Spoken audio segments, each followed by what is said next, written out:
Father. He's a great man. Ask him to do anything, he would be right there to help. Coach. And he's just a great guy, so we came to show support as a team. Teacher. Kind of a bigger than life, never met a stranger type of guy. Bus driver. There wasn't really anyone you can compare him to. Firefighter. The community really is just in a tragic moment of pain, hurt. Police officer. This hits home to all of us, all first responders. Hero. He was actually a superhero. Gone, but never forgotten. He had a heart of gold. He will be sorely missed.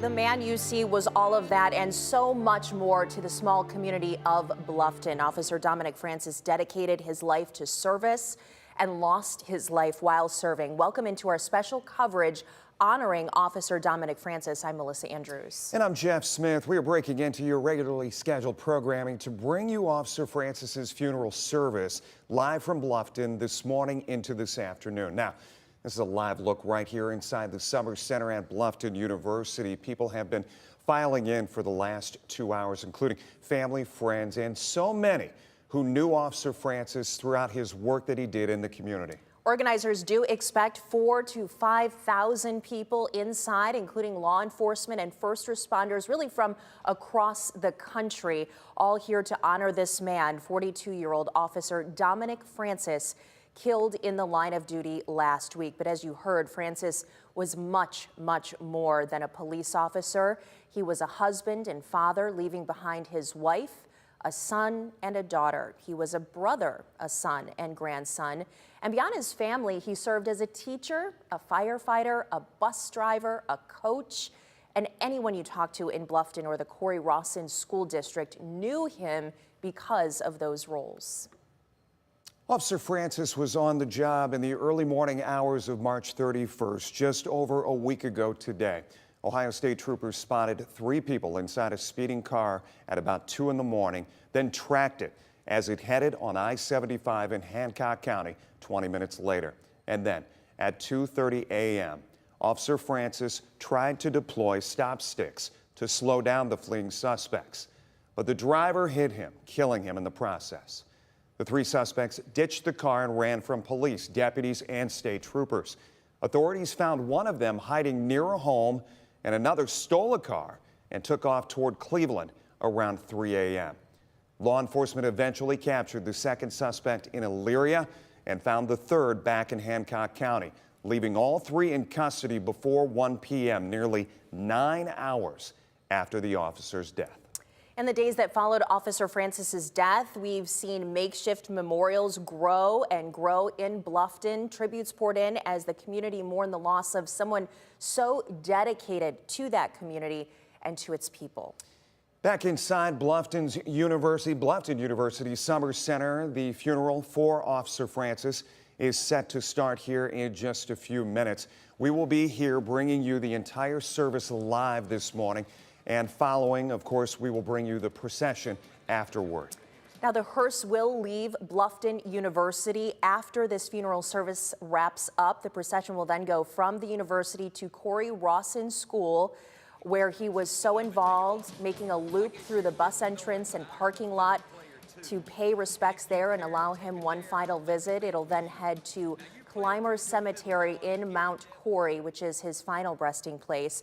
And people are lining the streets right now waiting to honor and salute the fallen officer this morning. We've seen a lot of social media traffic this morning with a lot of people posting on my way. Looking forward to being with family and friends today in Bluffton. Right now we have our team spanning that route that Melissa was just speaking of, honoring Officer Francis for the man that he was and, of course, the legacy that he leaves behind. Our Michael Sandlin is at the cemetery awaiting Officer Francis's arrival at his final resting place. We also have Madeleine Watkins along the processional route at Corey Rawson, a place where, as we've mentioned, Francis served his community. But we start this morning with Ariel Onstadt. She is live outside of Bluffton University, where things are about to get started in just a few minutes. Ariel? Jeff, Melissa, yes, things are just about to get started, and at this point, officers are still making their way into the Summer Center behind me. It is filled with hundreds of people from numerous departments right here across Ohio.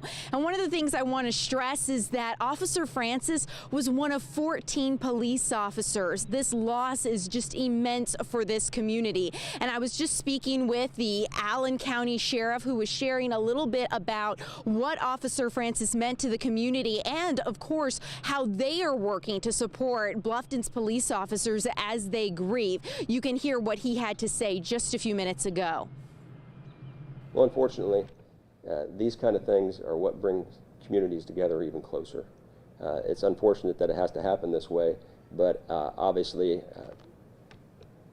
it's going to be one of those things that we think about and we remember and we talk about quite often, and it will bring the communities closer together. The impact that an officer like this has in the community is great. I mean, he's been here a lot of years. He probably could have went to larger departments, larger offices, and continued to work there. However, he chose to stay here in a small community. He chose to work with kids, and he chose to protect this community, and that says a lot.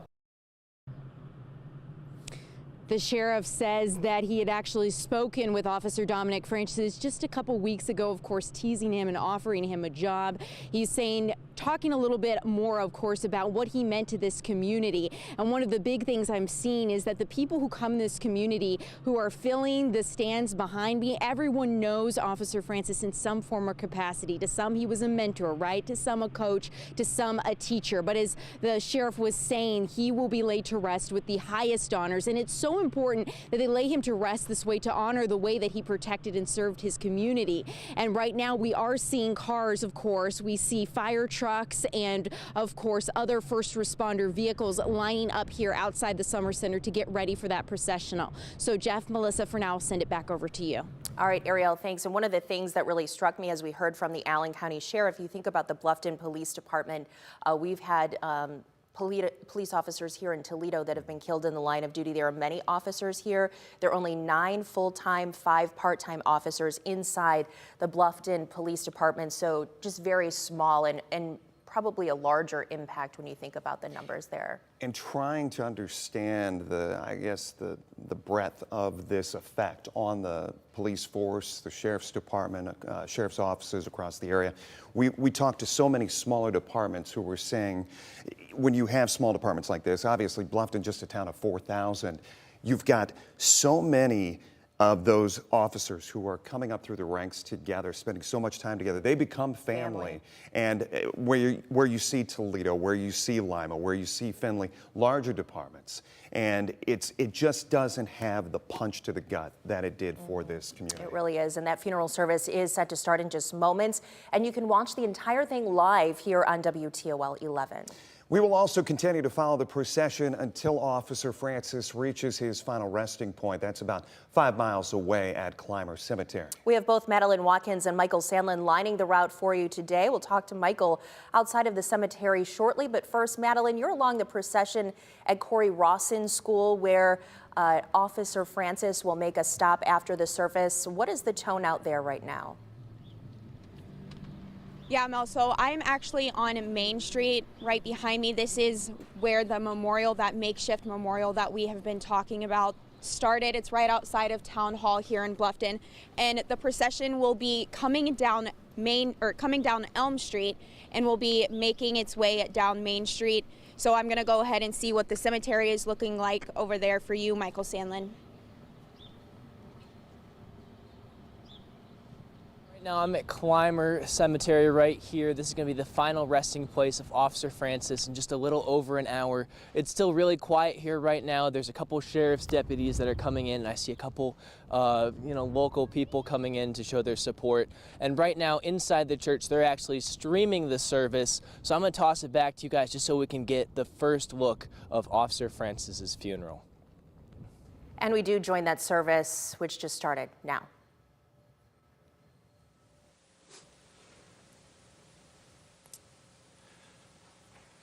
My name is Eric Ferguson, and I'm the pastor at Movement Church in Findlay. And I cannot begin to tell you how honored and how humbled I am to share with you in what's a very, very sacred time. I'm humbled to honor a hero and to be in the presence of so many heroic people from the law enforcement community.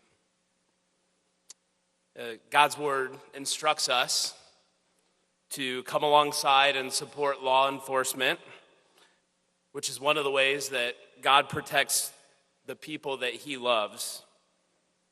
And as you support and serve us, we stand and support you as well. Honor is given where honor is due, and so we honor the courageous men and women that stand on the thin blue line for us. The law enforcement community that is so incredibly represented in this room today, to all the first responders, for all those who serve in the military, for all those who protect our freedom and our country, thank you from the bottom of our hearts for your service to us. And thank you for laying down your life for us. I want to take a moment just to draw our attention to a term that's certainly represented in this room today through blue ribbons, through signs, in many different ways. It's also been spoken of and it's represented by many of the people that are in this room. It's a term that many of you know the significance of already because you live it out every day. But I want to talk about the significance of standing on the thin blue line. The thin blue line was adopted by law enforcement to represent their courage and their sacrifice while standing to protect others. And I love this picture. It can best be described or compared to a sunrise. It's the thin blue line of light that separates day from night, dark from light. And the men and women of law enforcement stand on that line every day on our behalf. And it's on that line that Officer Francis laid down his life for us. The Bible points us to this truth, though, that rest assured that in the end that darkness cannot overcome light, and that light always perseveres. And so again, thank you to the Francis family for your service and for your sacrifice. We honor you. We love you. We pray for you. We're here to celebrate and to remember the life of Dominic Francis. Dominic M. Dom Francis, 42, was killed in the line of duty on Thursday, March 31st, 2022, near Bluffton, Ohio. He was born in Bluffton on August 9th, 1979, to Robert and Vicki Francis, and they survive. Dom graduated from Coy-Rawson High School in 1998 and then the University of Findlay in 2002, where he also played football. He's married to Ricky Davis, and he was married on June 21st, 2010, and she survives along with a son, Blake, a daughter, Taylor, her significant other, Matthew, also a sister, Chase, and Brett Eikenberry, paternal grandparents, Marilyn Ann Francis, and numerous nieces, nephews, and extended family that are represented here today. He was preceded in death by his paternal grandparents, Junior and LaDonna Bratcher. Dominic served on the Findlay Police Department and also the Hancock County Sheriff's Office before joining the Bluffton Police Department, where he served the community for 11 years. And during those years, Officer Francis was awarded the Officer of the Year twice, multiple letters of commendation, the Chief's Leadership Award, and a Bluffton Police Department Life-Saving Award, to name just a few of his accolades. Officer Francis also served as a captain for the Southwestern Hancock Joint Fire District for several years. He was also honored by Mothers Against Drunk Drivers as top cop and earned the Ohio EMS Star of Life multiple times. Dom was very active at Coy-Rawson High School, where he was a strength and conditioning coach, a football coach, a substitute teacher, a bus driver, and whatever else Ricky told him he needed to do.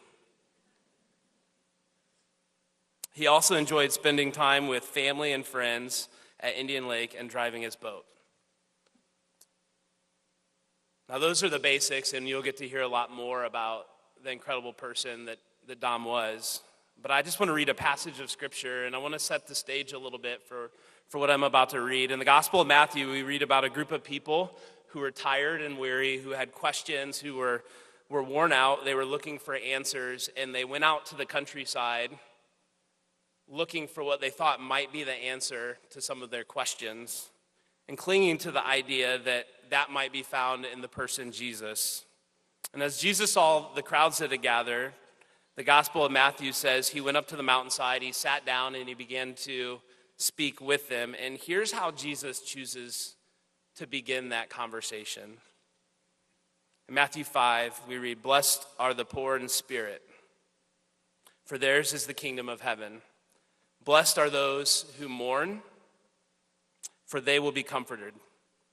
Blessed are the meek, for they will inherit the earth. Blessed are those who hunger and thirst for righteousness, for they will be filled. Blessed are the merciful, for they will be shown mercy. Blessed are the pure in heart, for they will see God. Blessed are the peacemakers, for they will be called children of God. Blessed are those who are persecuted for righteousness, for theirs is the kingdom of heaven." You know, we have so many ideas of what it means to be blessed, but when Jesus speaks to those people who are poor in spirit, who are mourning, who are trying to be people that do good, who are living humbly, when Jesus speaks to the peacemakers, he says that they're blessed. And here's what he means. To be blessed is knowing that God loves you and that he's with you.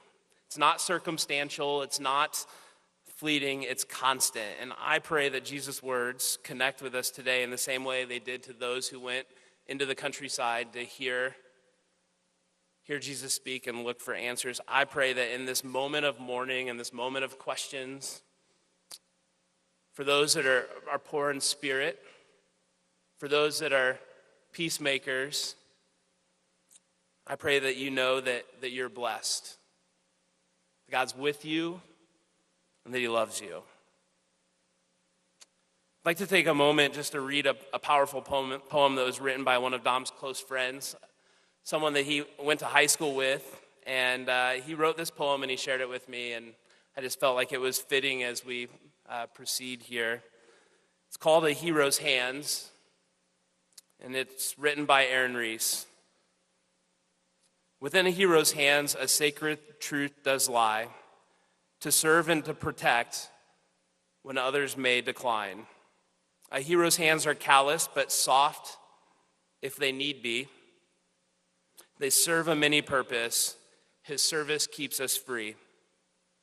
He serves wherever he goes, selfless in his acts, to make the world a better place, to always have our backs.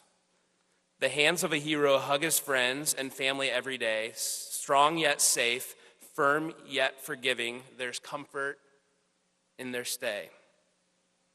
A hero's hands do not waver. They take a heavy, heavy toll. They help you when you fall, and they have a strong control. A hero's hands have many tasks for them to be used for, the countless aspects of our lives. His hands their burdens bore. A hero's hand is steady through a fiery storm. His hands are there to save you, their jackets well adorned. A hero's hands are always there no matter what the cost. A hero's hand the angels gained, but here on earth we've lost. We mourn a man that meant so much, and a hero there's no doubt. He answered the call every time, his duty clear, his love devout. A hero's hands were taken too soon to a place they need them more. We got your 6, we'll take it from here, are heard in heavenly accord. Just know that to those who knew him, when falling in sinking sands, just look up and call out loud, and you'll see our hero's hands. Rest in peace, good and faithful servant. We're now going to take some time to hear from others about both Dom's life and also his service. So at this time, let me invite the Ohio Attorney General, Dave Yost, to share with us.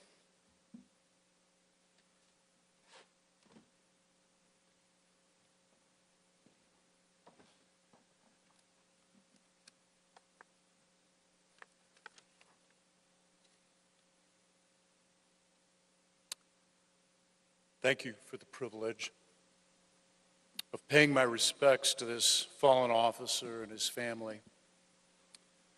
I met Dom in 2019, actually. We have about 30,000 law enforcement officers in Ohio, and I've not yet had the privilege of meeting all of them.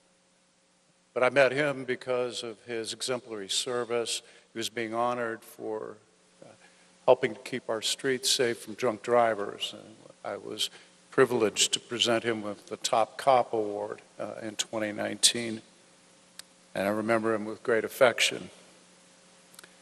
In his second letter to the Corinthian church, the Apostle Paul makes an analogy about the lives of Christians. He says that the way they live their lives makes them living letters of recommendation. I like the idea of imagining our lives as letters, each day, page by page. Each one of us is writing the letter of our lives. And what we do or fail to do, what we get right and what we get wrong, what we embrace and what we push away, all becomes part of the letter of our lives. And when our time in this world comes to a close, so does our letter. Sincerely yours. That letter is what we leave behind for others to read and to learn from. I think it's helpful to view our lives this way and to think about the story our lives are telling. What does our letter look like so far? Is it a good letter? A letter that tells a story of promises kept and duty fulfilled, of love and decency and honor and compassion? If it's not, then maybe it's time to get a new pen and a fresh piece of paper so that the reading of it, when it is complete, will inspire others and point the way. We're here today because the letter that Officer Dominic Francis was writing is now complete. His untimely passing means that his letter is shorter than it should have been, but what it lacks in length, it makes up for in substance. There are people who have lived twice as long, but whose letters are only half as rich as Dom's. That's because his life tells a story of service to others. That's most obvious, of course, in his service as a law enforcement officer. Every time he put on the uniform and the badge and reporting to duty, he was honoring a promise. That promise to put himself in harm's way in order to prevent harm to others. That's what he was doing on the last day of his life. His last act was heroic, but that is not what made him a hero. He was already a hero. He was a hero for every day of the 11 years he worked for the Bluffton Police Department, and before that, when he worked for the Hancock Sheriff's Office and the Findlay Police Department. Because every single day that he reported to duty, he was making the same promise, accepting the same risk, never knowing if or when it might be his last. But his letter is not just about his service as a police officer, though that would have been enough. His service to others took other forms as well. He was deeply involved in the lives of the young people in his community. He served them as substitute teacher and coach. You know, most people can point to a teacher or a coach who had a profound effect on their lives. Someone who taught them a new skill, who pushed them to aim higher, or gave them a piece of advice that has been with them and guided them ever since. Somebody who set an example for others to follow. I bet that Dominic was that kind of teacher or coach for many. There are other things in Dominic's letter, intimate, personal stories that I'll not consider myself worthy to speak of, but they fall under the chapters of husband and father and son. So his letter lives on for us, the living. What do we read? Service, obviously. Duty, stepping forward to do a job that other people didn't want to do. Courage, knowing that putting the badge on his chest meant maybe putting a target on his back. Sacrifice, as he demonstrated on the last day of his watch. Love, because no one puts their life on the line unless they love something more than life itself. And though we grieve, we should not despair.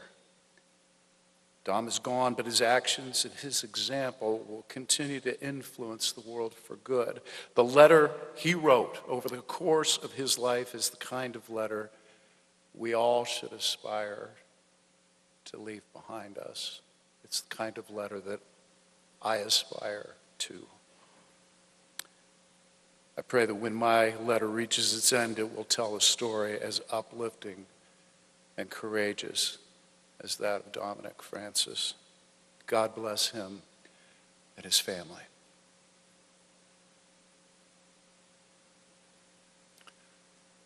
Each of us is now writing our own living letter.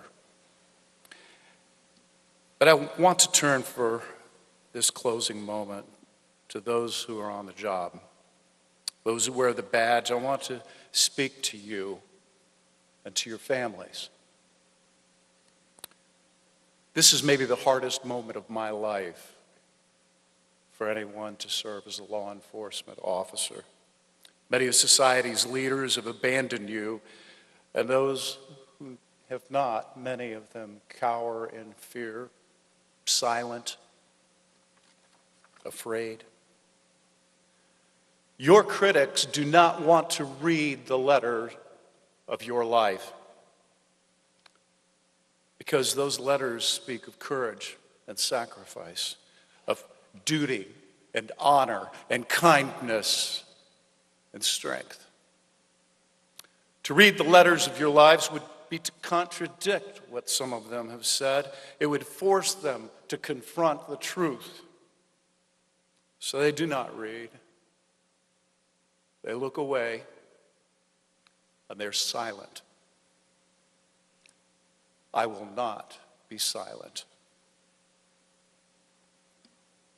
Each of you represents what is best about humankind, the commitment to a cause greater than the boundaries of yourself, the courage to confront the evil is in the world, compassion to comfort those who have been hurt and harmed and abandoned. These are the letters that each of you are writing with your lives. This is the letter that Officer Francis wrote with his. All of you who are on the job honor him and his sacrifice with each line you write of your letter. You remember him with each decision, each action of your life of service to others. And you encourage each other as your brothers and sisters on the job read your letter. Each of you hold up hope as society itself reads your life letters. And ultimately, your lives of service will speak louder, more eloquently, and eternally than than any mere words ever could. Do not give up hope.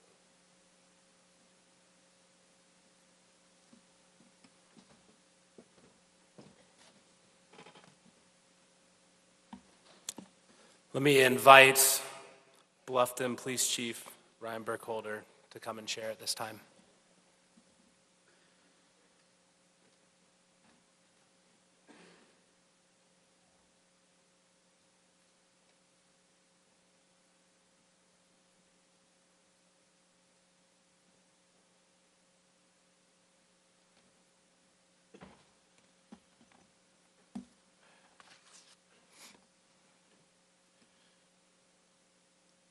A Martin Luther King Jr. quote, "The ultimate measure of a man is not where he stands in moments of comfort and convenience, but where he stands in time of challenge and controversy.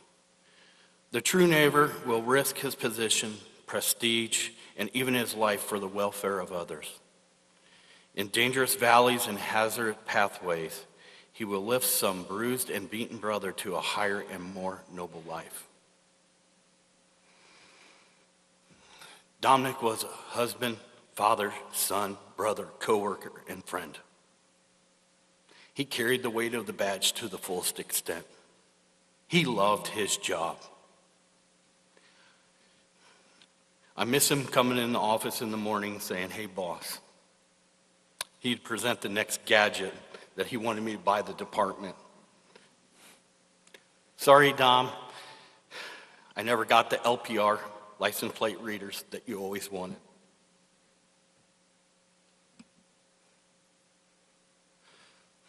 When I think of Dom, I think of a letterman tool, versatile and capable to tackle any task. Inspiring, he encouraged others to work harder. He led by example. Committed, he was undeniably dedicated to his responsibilities. Driven, he was self-driven with focus to accomplish any and all missions. Trustworthy, reliable, always on time, if not 20 minutes early, and rarely ever called into work. Loyal, he had your six, always. Courageous, he faced what he needed to be done without hesitation, with thinking of others.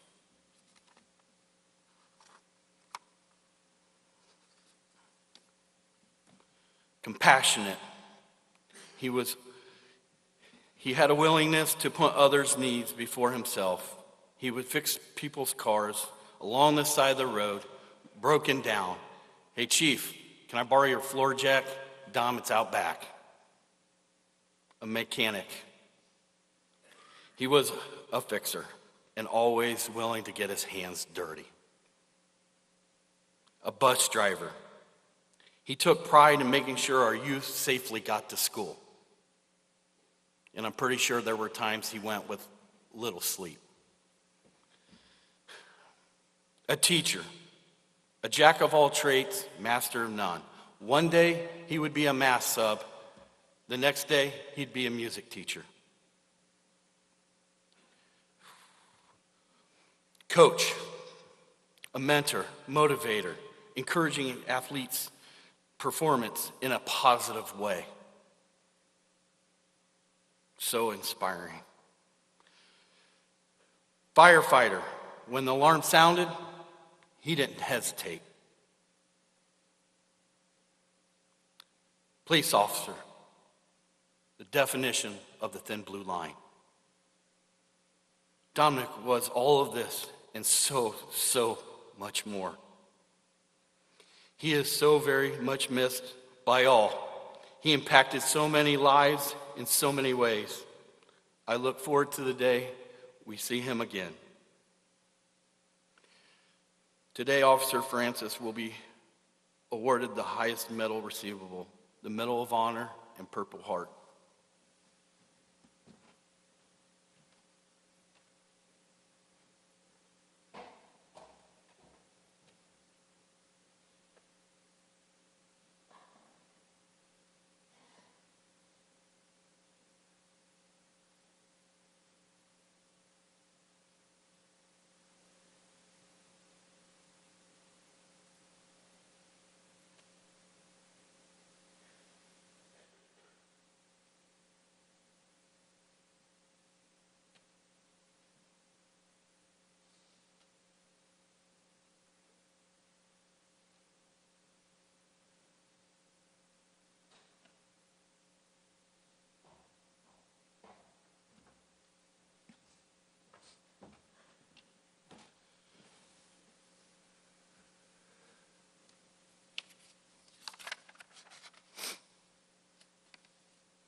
In conclusion,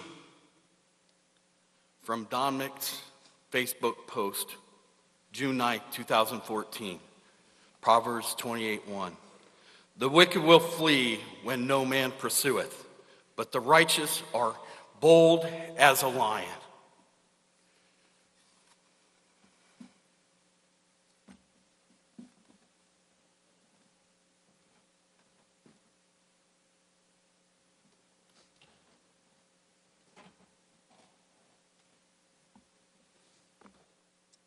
Thank you for your words, Chief. Finally, let me invite Dom's close friends and fellow law enforcement officers, Amanda and Thomas Miller.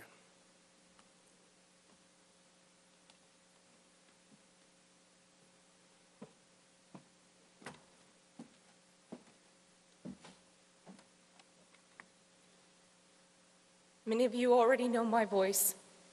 I represent the gold line.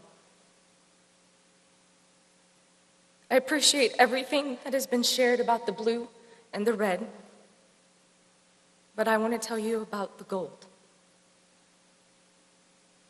I'd like to start with a scripture, Matthew 5:9, as you might have heard earlier.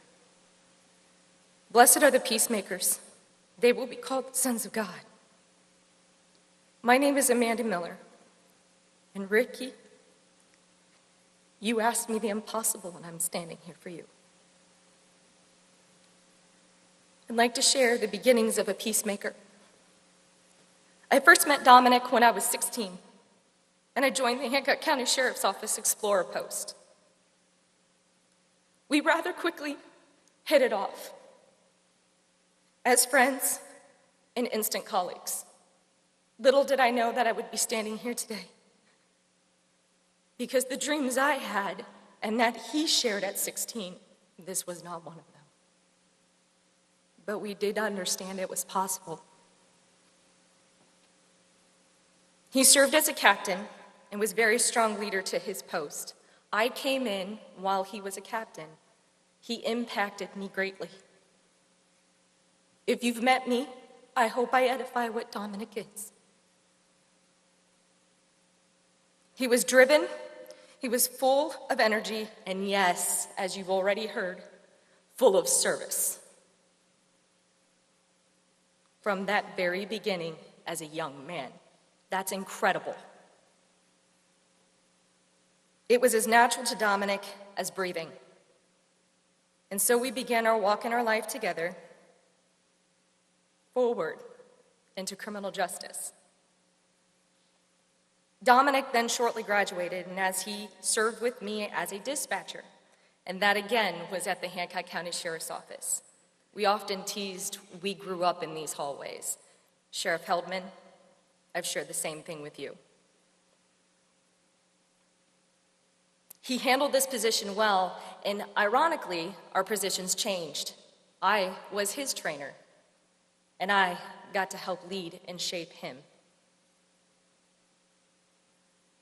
He quickly learned to appreciate a new perspective of this gold line, because while my voice is understood for the blue, it is also received with the red and the white, and the corrections, and the probation officers, and all the multi-county agencies that I have come to network with and know, and all of them are my family. It does not matter the badge, the background, or the service.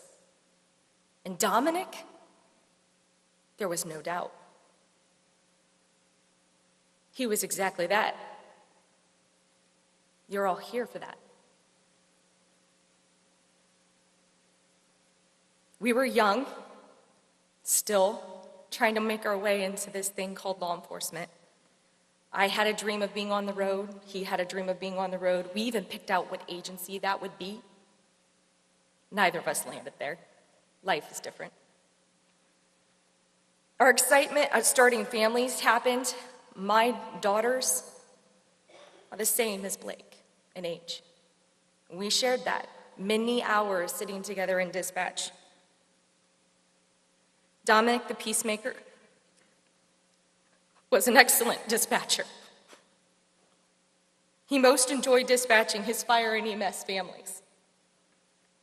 He later served as a firefighter, as you have heard, and once again, served it well.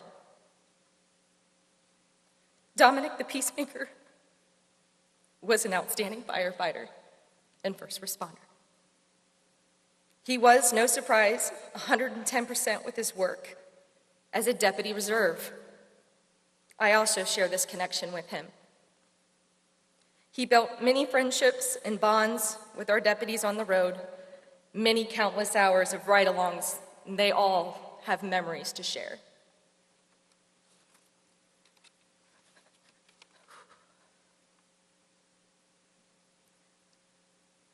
I quickly learned what it was to be a service person through Dominic. There was no such word as no. If someone asked, it was a yes. I am the same. From working public details such as games and the fair and many other community gatherings, events, festivals, and events, it didn't matter what was asked. He said yes, and I did the same. I will not be able to think of the Hancock County Fair without thinking of our Explorer post in our early days, also late Deputy Mike McGuire, who less than a year ago, we also said goodbye. I cherish these things like vehicle lockouts, helping to reunite a family with a lost child, parking cars, and yes, corralling livestock. The laughs and jokes were endless, because while you hear the seriousness of Dominic, I also want you to know there was a very funny guy. Sarcasm was like a second language, but we knew where it was at, and pranks were always around the corner. They're forever cherished. As we moved on through life, Dominic embarked on his journey as a peacemaker at the Findlay Police Department, and later the Bluffton PD. I found solace in my friend, who I no longer got to work side by side with, and the fact that he could hear my voice on the radio, and he knew what I was doing and where I was, and I knew him and where he was. If he was able to drop by and dispatch, whether a fresh arrest or dropping paperwork, or just say, "I heard you on the radio," he would come. He kept in touch through tough calls, always checking my six. I served on the dive team as well, also under Hancock County Sheriff's Office. And there was a particular tough call that he pulled me through. It meant a lot. These check-ins became a bond that kept threading no matter how many months went by. He still would reach out. This friendship is something I wanted to share opposite of all the service, commitment, and devotion that he showed to his communities, because he also was that way as a friend, a family member. Dominic the Peacemaker is a loyal protector. And I got a sister in that process too. Loyal, driven, service, and lastly, impact. If he did not impact me, I would not stand here. And it started at 16. All I ask is that you do the same. Think about those ripples, the connections, the children, young teenagers embarking on things that they have yet to dream and build. We had a good core Explorer group, but I have a dynamite relationship that I miss dearly.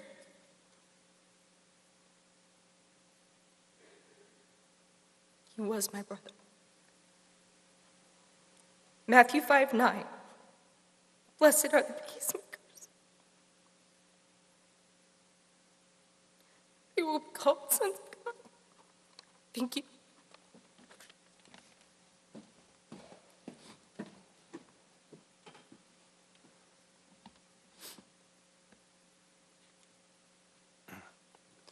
I've heard it said on multiple occasions that you can tell a lot about a person's life by their funeral.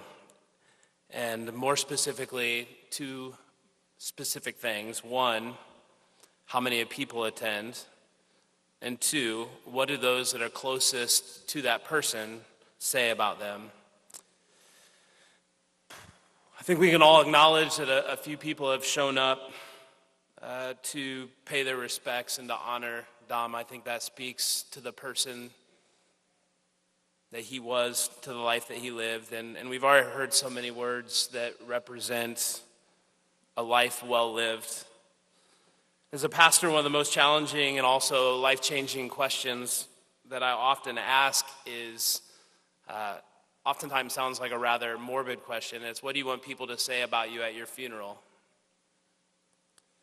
And it's no doubt a tough question, but nothing causes us to stop and look at our lives, and nothing motivates us to really reflect and say what's important, what really matters. Like that question you see, all of us, every single one of us, has been said so well already this morning. Every one of us will be defined by something.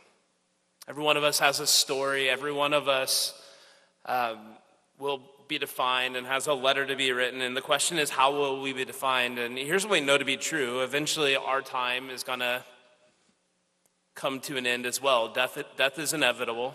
It's the one thing that none of us can avoid. And so what will define your life? And here's what else I know to be true is you can say whatever you want about how you want to be known, but it's really what other people say about you, what other people know to be true about the way that you live that really matters. As has been said, actions speak louder than words. And so when you live that way, then people see it and they define your life. And so over the last week, I've asked some people that were closest to Dom to share a list of words that just described the life that he lived. And from the responses that I received, it was evident, it was very, very evident,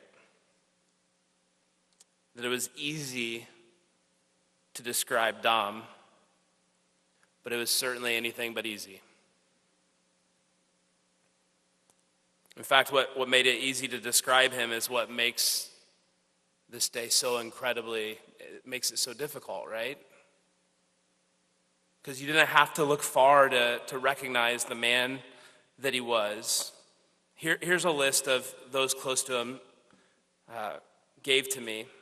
Many of these have already been even expressed, but he was a father, a friend, a brother, and by multiple people's words, a brother from another mother. That came up over and over and over again. He was family to his family and family to those that weren't blood and yet family. He was loving. He was a hero. He was funny. He was a jokester. He had a heart of gold. He was admired. He was helpful. He was compassionate. He was reassuring. He was genuine. And simply put, his friend Brad just said, he was incredible. He was an incredible man. Now, I would just say it's not a bad list. In fact, as I shared some of those words, I looked out and I saw people shaking their heads in agreement because those words represent and define Dominic Francis. This is who he was. And we could certainly look deeper into each one of these words and could spend time breaking down how he filled those roles and why they mattered so much in his life. But I want to take a few minutes today just to briefly look at one word that I think ultimately is the reason why we are here today. It's the reason why we're here today.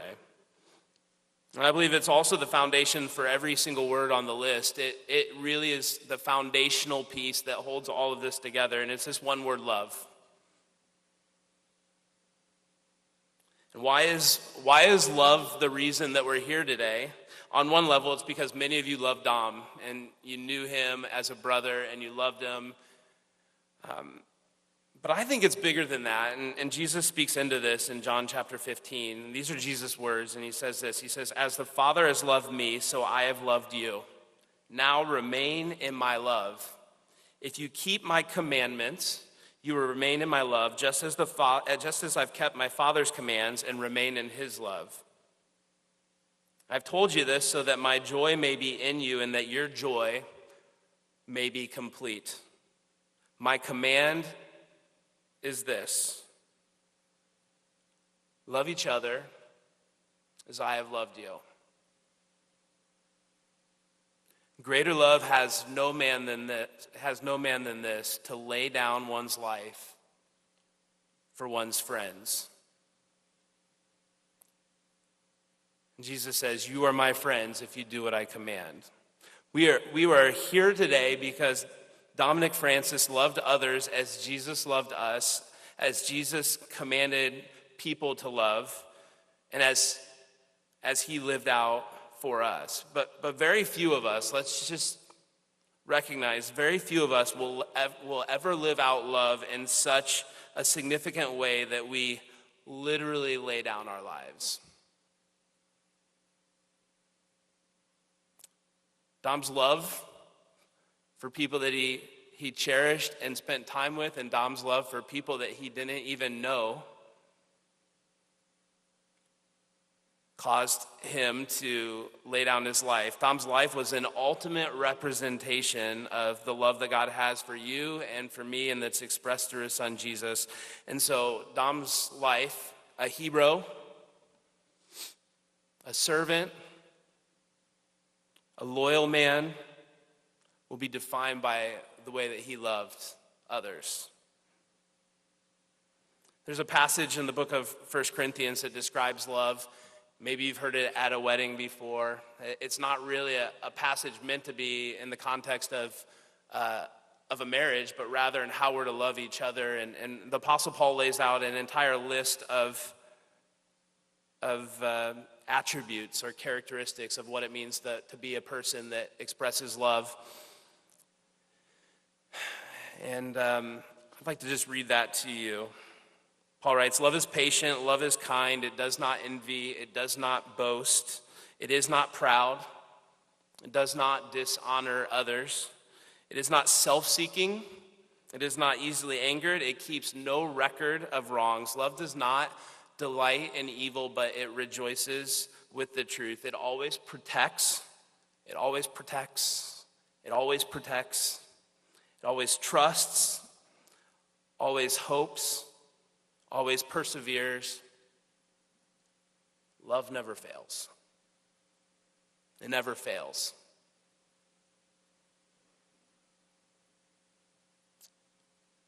Dom's love for the people he cared about did not fail, but rather it manifested itself in the most significant, tangible way that one could ever love. And as I stand here and I read through this passage, I think of stories that were shared as well that represents his life defined by love. And the stories of love about him being a protector, a lineman who protected his quarterback in high school,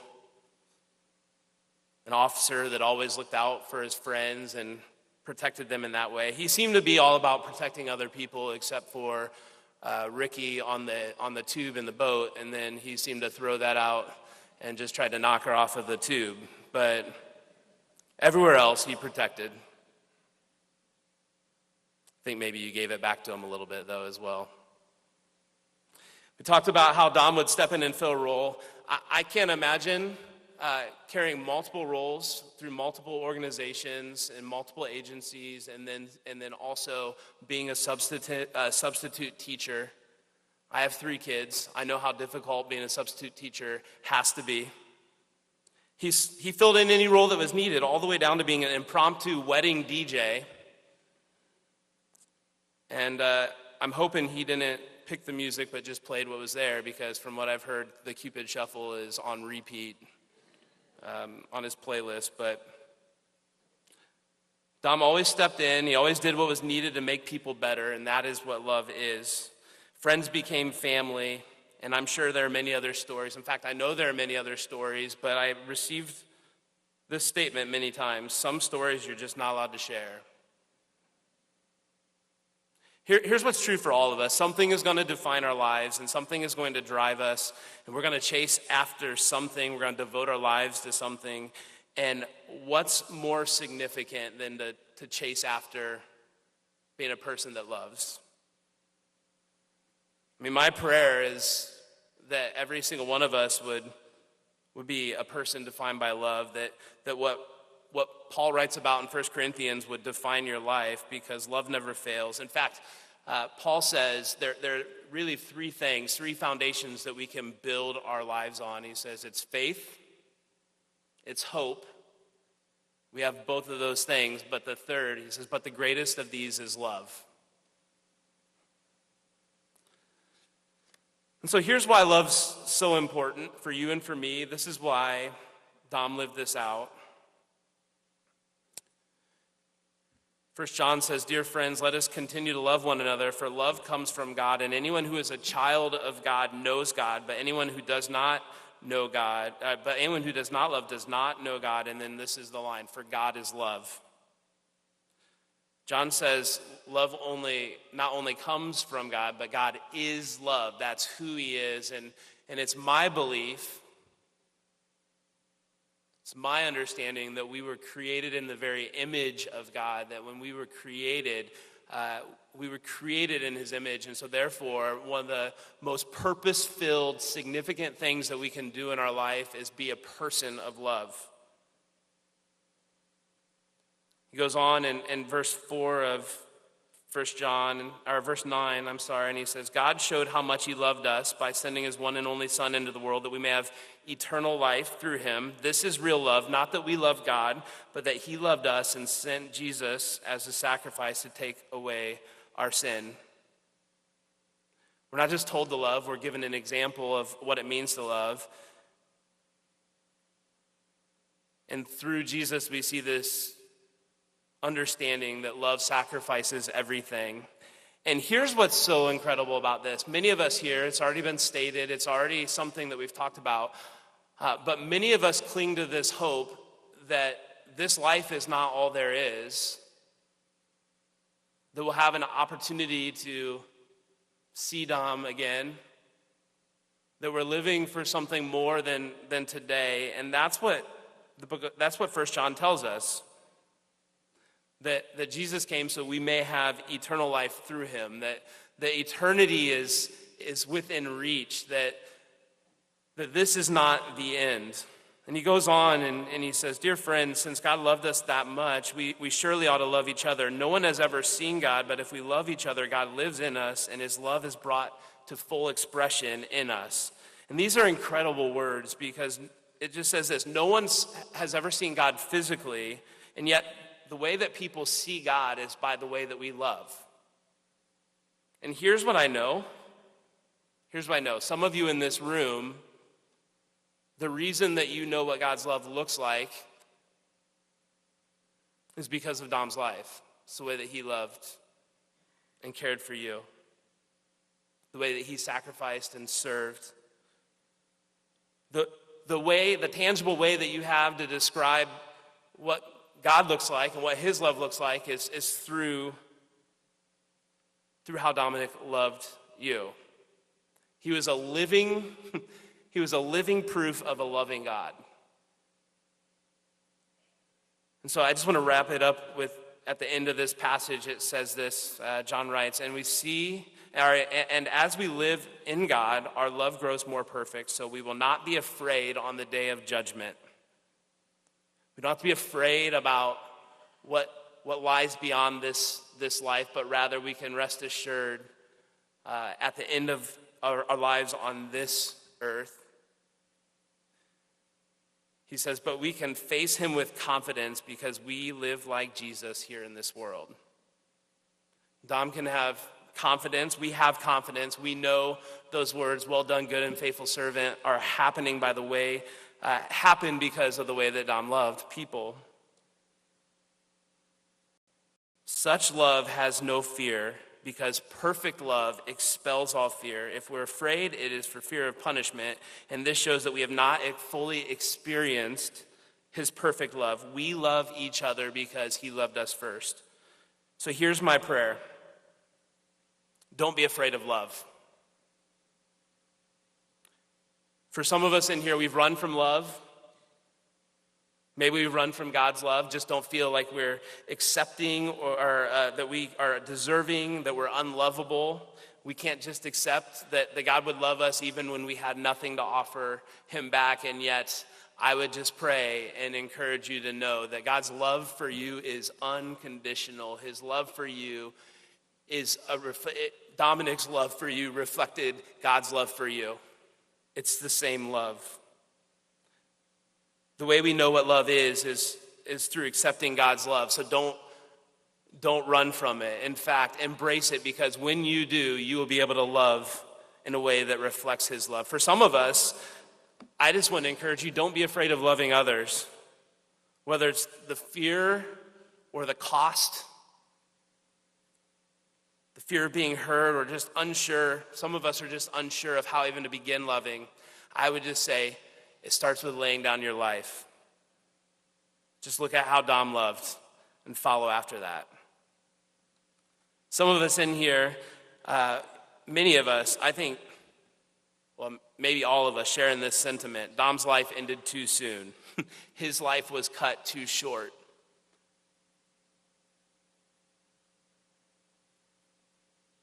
But make no mistake, that does not mean his life was incomplete.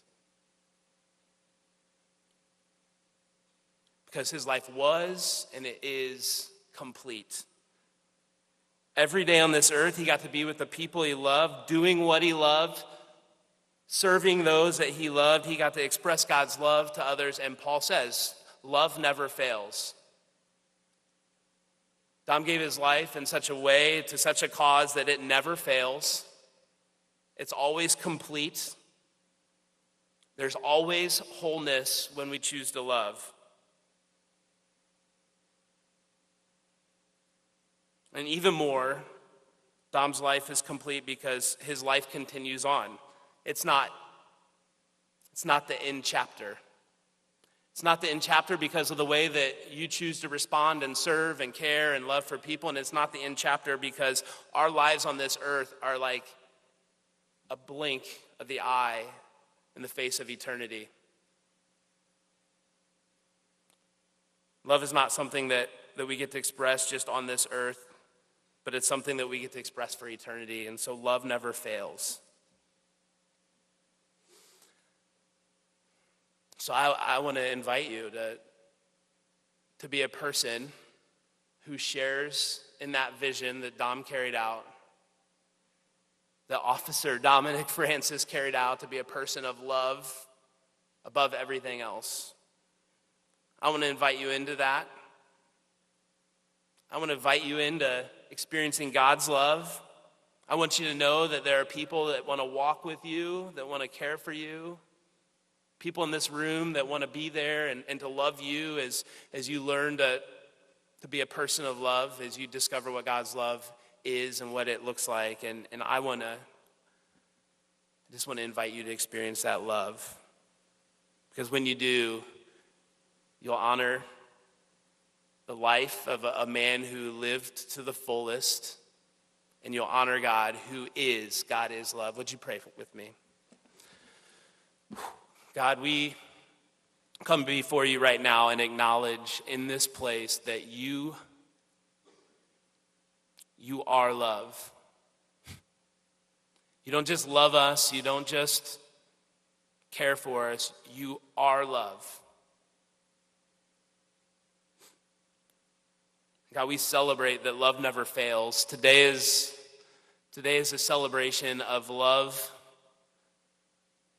being shown to us in one of the most courageous and heroic ways. And God, we thank you for the life of your servant, Dominic Francis.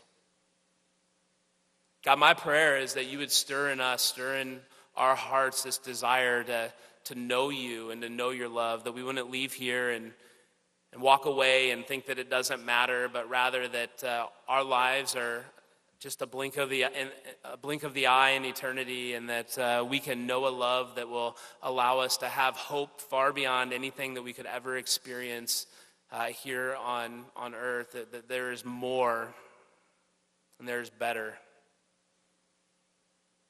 God, I pray that you would lead us to be courageous people who love sacrificially, whether that means just dying to our own desires or our own selfish ways, or whether that means laying down our lives because we want to be people that are defined by love. So God, help us to be people that live that. God, I pray that this room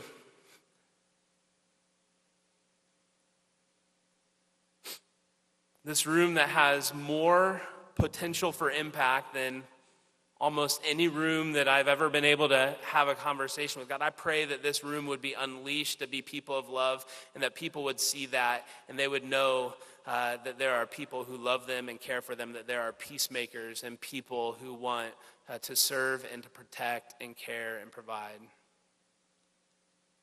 And Father, just now we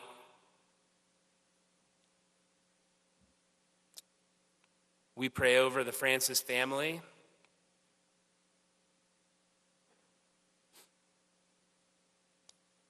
God, we pray that comfort and peace would come through you. God, that they would receive a peace that surpasses all understanding. And Father, I pray that they would experience that. Father, thank you. Thank you that we get to know with great confidence that Dominic is sharing in his master's happiness right now. And we pray all this in Jesus' name. Amen. Well, that concludes this service time. At this time, the public and non-local law enforcement are dismissed to head to your vehicles. The Southwest Hancock Joint Fire District will be around to help guide you out of here, and then home agencies and family. I believe you know your next step, but I want to invite you to be a part of that here in just a moment. Thank you.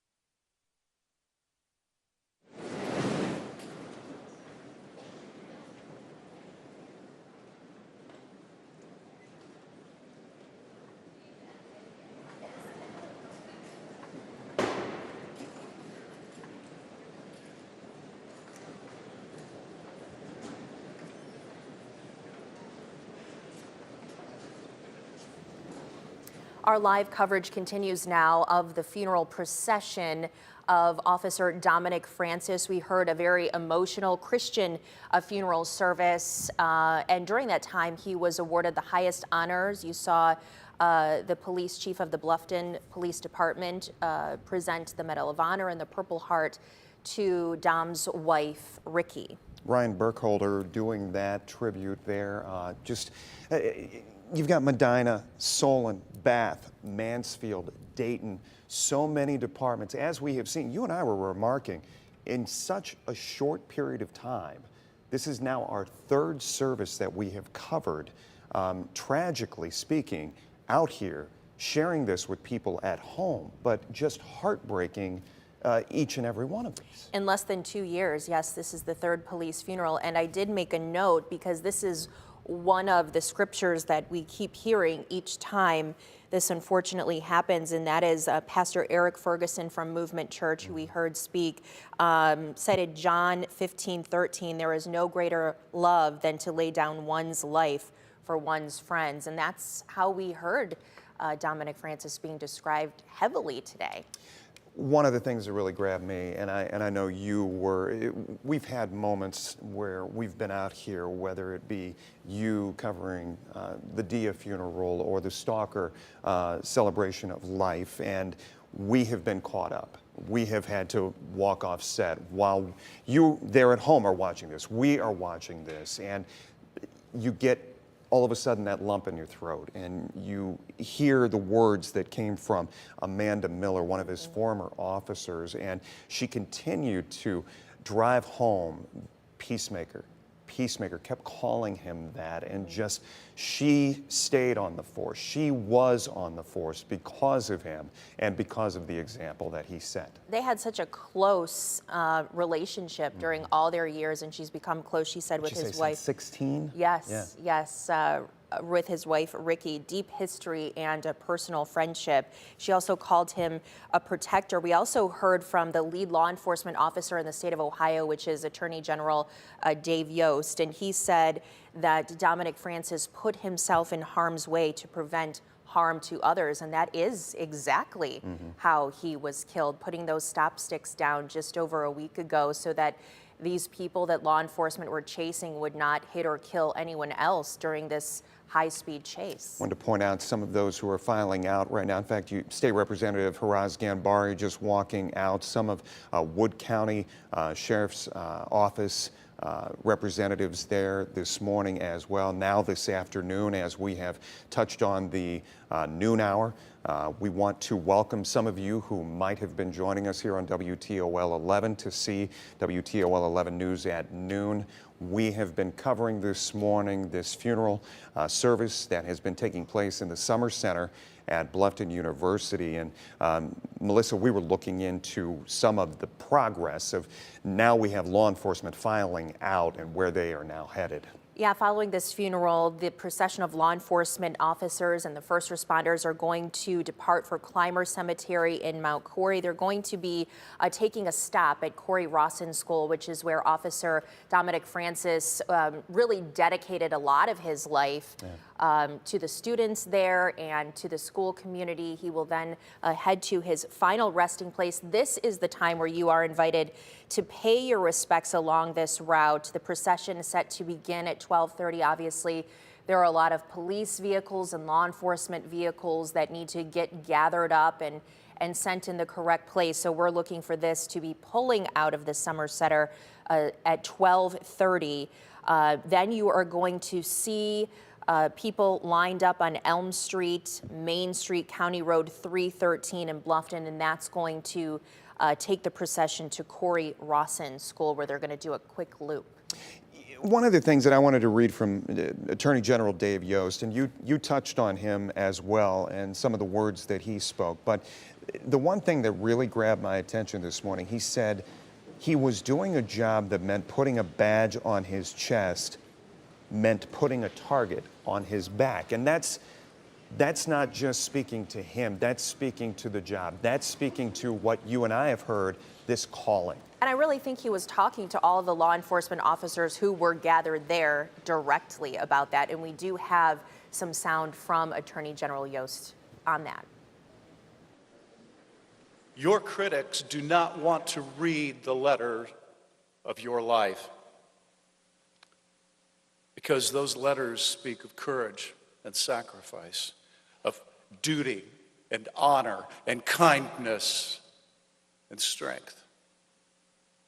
To read the letters of your lives would be to contradict what some of them have said. It would force them to confront the truth.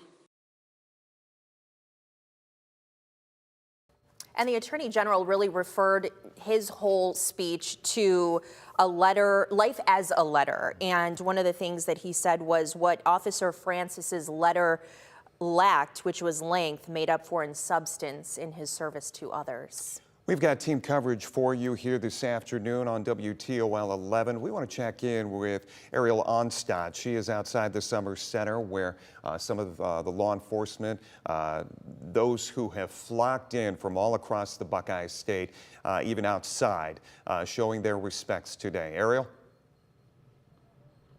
Well, Jeff, it's really just incredible because we walked outside and immediately it started to rain. The rain is stopping a little bit, but just like the sky, there has not been a dry eye inside of this auditorium. The moment was incredibly heavy, especially when Officer Dominic Francis's wife was presented with those honors, because Officer Dominic Francis has a life that really makes you rethink own, especially when you look at all of these people streaming out of the Summer Center. It makes you think, because it puts it into perspective.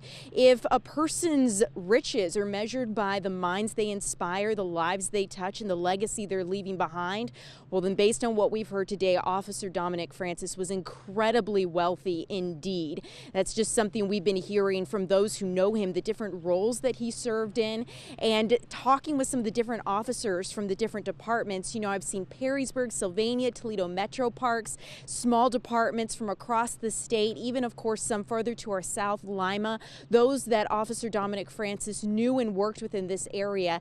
And everyone has a similar story, which is someone who loved to have a good time and at the same time could balance this act of trying to protect, trying to make sure that people around him were at peace, because we heard so much about them talk about what a peacemaker he was. People are beginning to make their way right now out of the Summer Center, and I'll continue to keep you updated. But for now, Jeff, Melissa, I think one of the main things that really touched me was just being in there and feeling that weight of the room. You know, these people, they're not just losing a police officer, and that would be enough. They're losing, as we've heard, a coach, a mentor, a friend, a father, a husband, so many lives and agencies, and it's a wonder he was able to keep it all straight. He probably didn't sleep much as he lived to serve.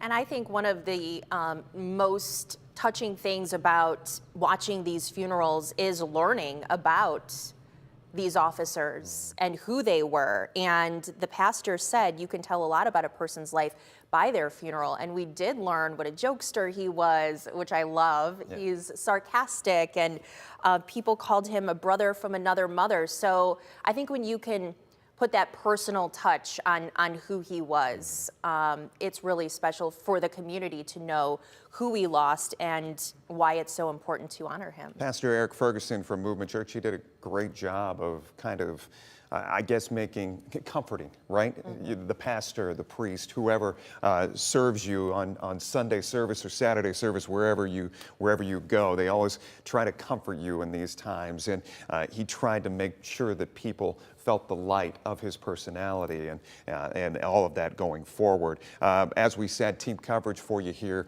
this morning. We also want to check in with Madeleine Watkins. She has got much more as we continue to talk about this procession and those who are paying tribute and what we have seen kind of play out throughout the course of the week. Madeleine, let's check in with you right now. What are you seeing where you are? Yeah, Jeff and Melissa. So I'm currently standing on Main Street. This is where the procession is going to drive through. And I will say people are starting to come out and watch this procession. I'm going to go ahead and step out of the camera. You can see that there are signs posted everywhere. I mean, the town here is just painted in blue to honor the life of Officer Francis. I've seen several people coming in from out of town to come and witness this moment. I spoke with a father. He's a retired police officer from Greenville. He wanted to bring his son here to witness this. I've seen a Medina police officer driving through, and he actually saluted the squad car that belonged to Officer Francis. So everyone here is just coming together to witness this moment here. There are more people just walking up, and we're expecting it to start around 12:30 like we've been saying. It's going to follow down Elm Street and then turn left onto Main Street, which is, like I said, where I'm currently at. So just come on out, and there's plenty of sidewalk space to watch this, and I'll just stay here and watch this moment with you guys. So for now, I'm live here in Bluffton. Madeleine Watkins, WTOL 11. Madeleine, thank you. By the way, I want to point out, I'm sure you've noticed there at home, we found it important today to share with you some of those condolences. You have seen some of them streaming in at the bottom of your screen. All right, let's talk more about where you can line up. I think Madeleine just mentioned right now that she is on Main Street. If you would like to view the processional and make your respects to Officer Francis, you're going to want to go on Main Street and County Road 313 in Bluffton.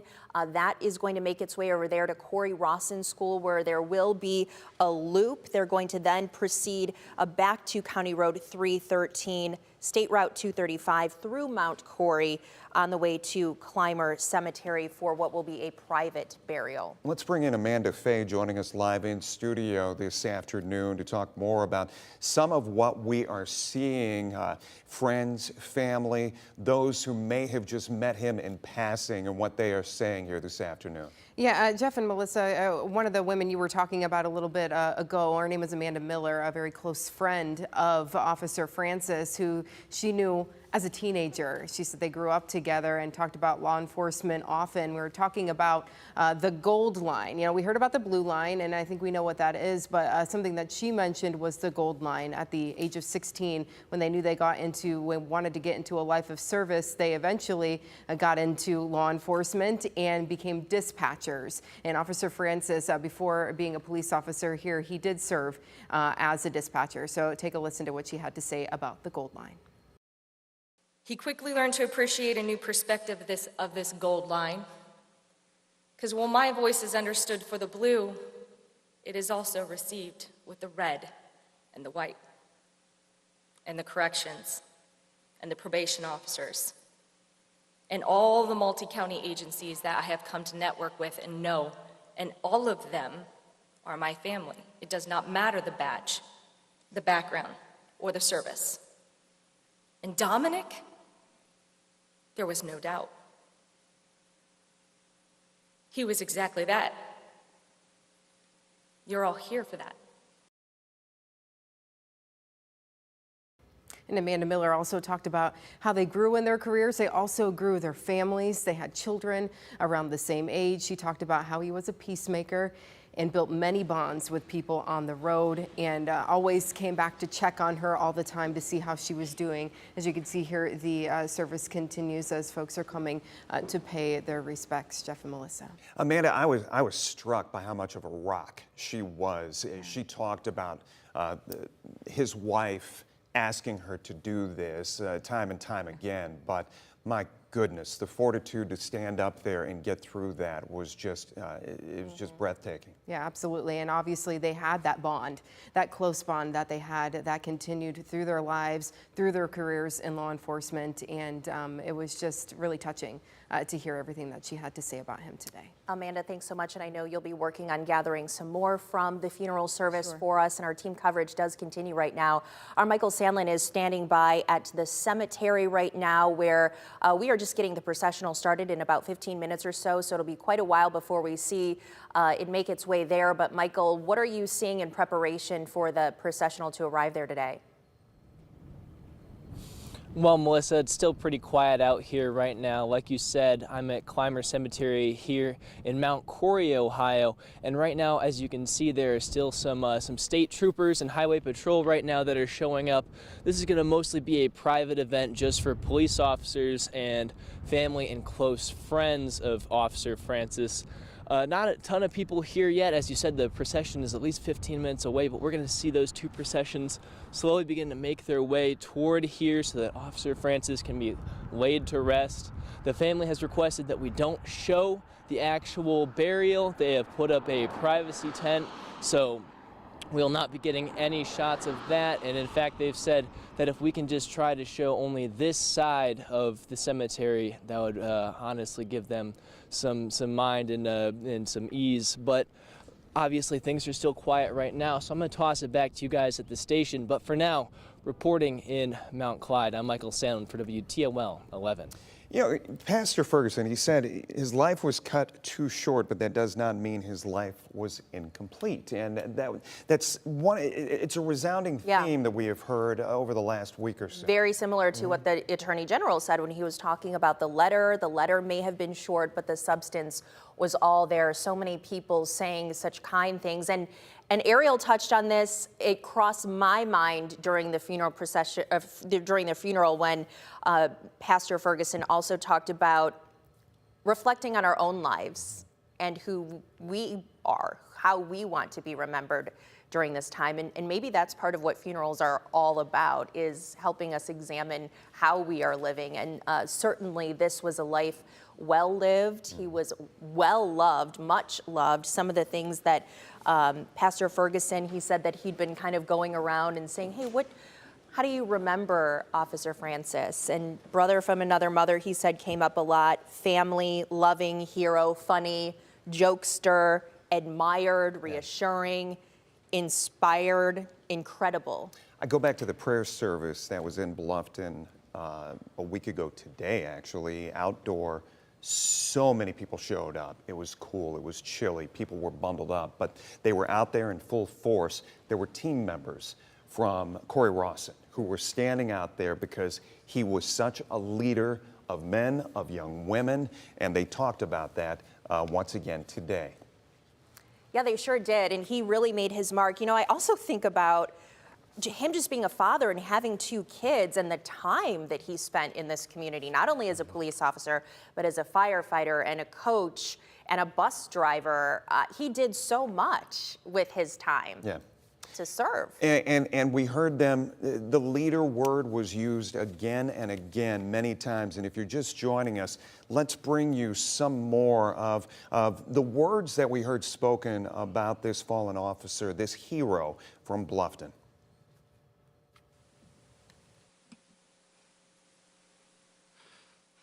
When I think of Dom, I think of a letterman tool, versatile and capable to tackle any task. Inspiring, he encouraged others to work harder. He led by example.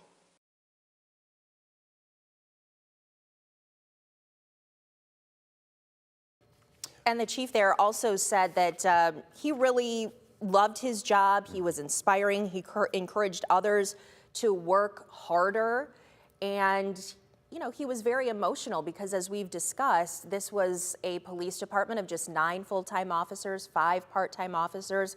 Bluffton is very small, so they spent a lot of time together. Absolutely, and a small town in that, 4,000 people in Bluffton alone. And we have talked again and again about the outpouring of emotion on social media, with the number of departments who have flooded the summer center there at Bluffton University. And of course, as we start to see the procession fill out and file out, let's check in again. Do we have Ariel Onstadt available? Can she join us again and kind of bring us up to speed? Ariel, you know, Melissa and I were talking about it as we came out here live once again, and you and we were standing here, go back January 18th, 2021, and the loss of Brandon Stalker in the city of Toledo, and just there is pomp, there is circumstance, there is such uniformity in how we pay tribute, and it played out once again here today, didn't it? Jeff, yeah, and you know, when you think about why we do this, it's because of the sacrifice that our first responders make in terms of being willing to lay down their line at any given moment. That's an incredible thing to take on, and that's really why we see such respect being paid here today, just as we did a few months ago, or rather I should say a year ago. It really just feels like yesterday we've been doing this because of the tragedy that our area has really seen. But we are seeing a community rally together. I mean, guys, I can't tell you, I came in early this morning around 3, and all down the street, blue lights on nearly every porch, different signs showing support for the Francis family. And now we see some symbols of those support lining up here along the road, getting ready for the processional. You can see different first responder vehicles, from ambulances to red fire trucks, getting ready.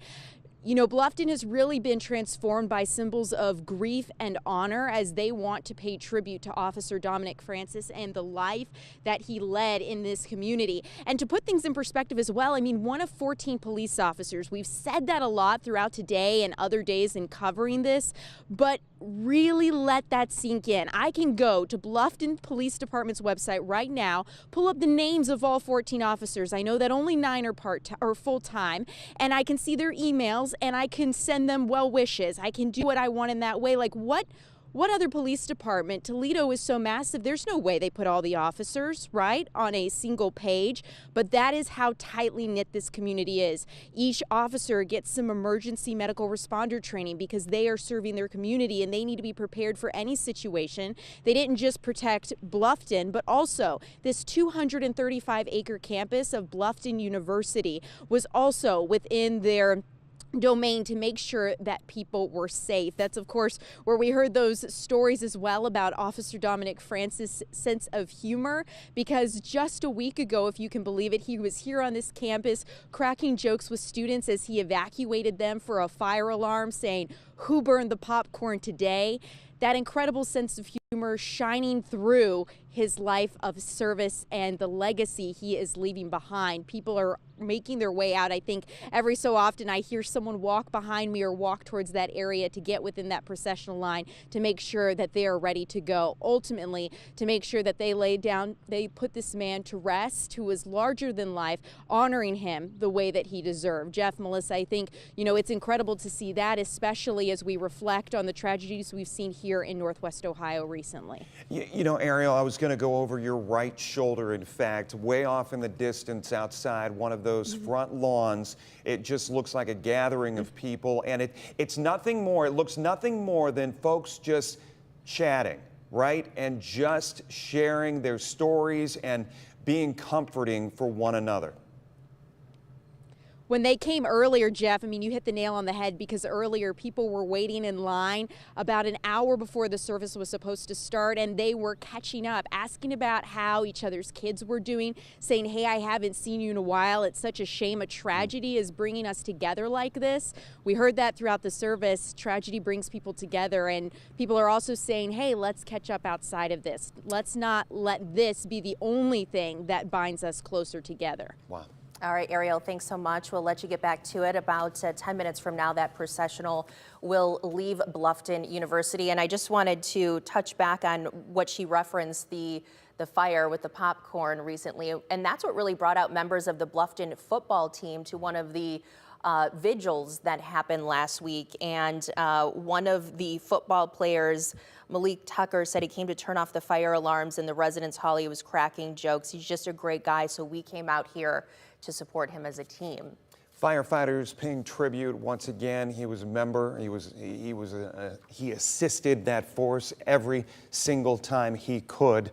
That was kind of the MO of Officer Dominic Francis, as you heard, played out throughout the last week and a half. And of course, this morning, once again talking, he was Johnny on the spot. He was always there in a time of need. And that's what his very good friend Amanda Miller talked about. I don't know if you caught when she said that she had a very tough pull out from a pond. She was on the dive team, and they were searching a pond, and it was not the outcome that anyone had hoped for. And that was very tough on her, and Dominic Francis reached out to his friend and got her through that. And I think that is something that is rampant in police departments and fire departments. It happens all the time. We know they see a lot of really tough things, and you often think, how do they get through this? How do you do a job where you see so much tragedy? But it's them pulling each other up through those moments. And we have some sound from the funeral service right now. Amanda Miller talking about her friend Dominic as this loyal protector and peacemaker.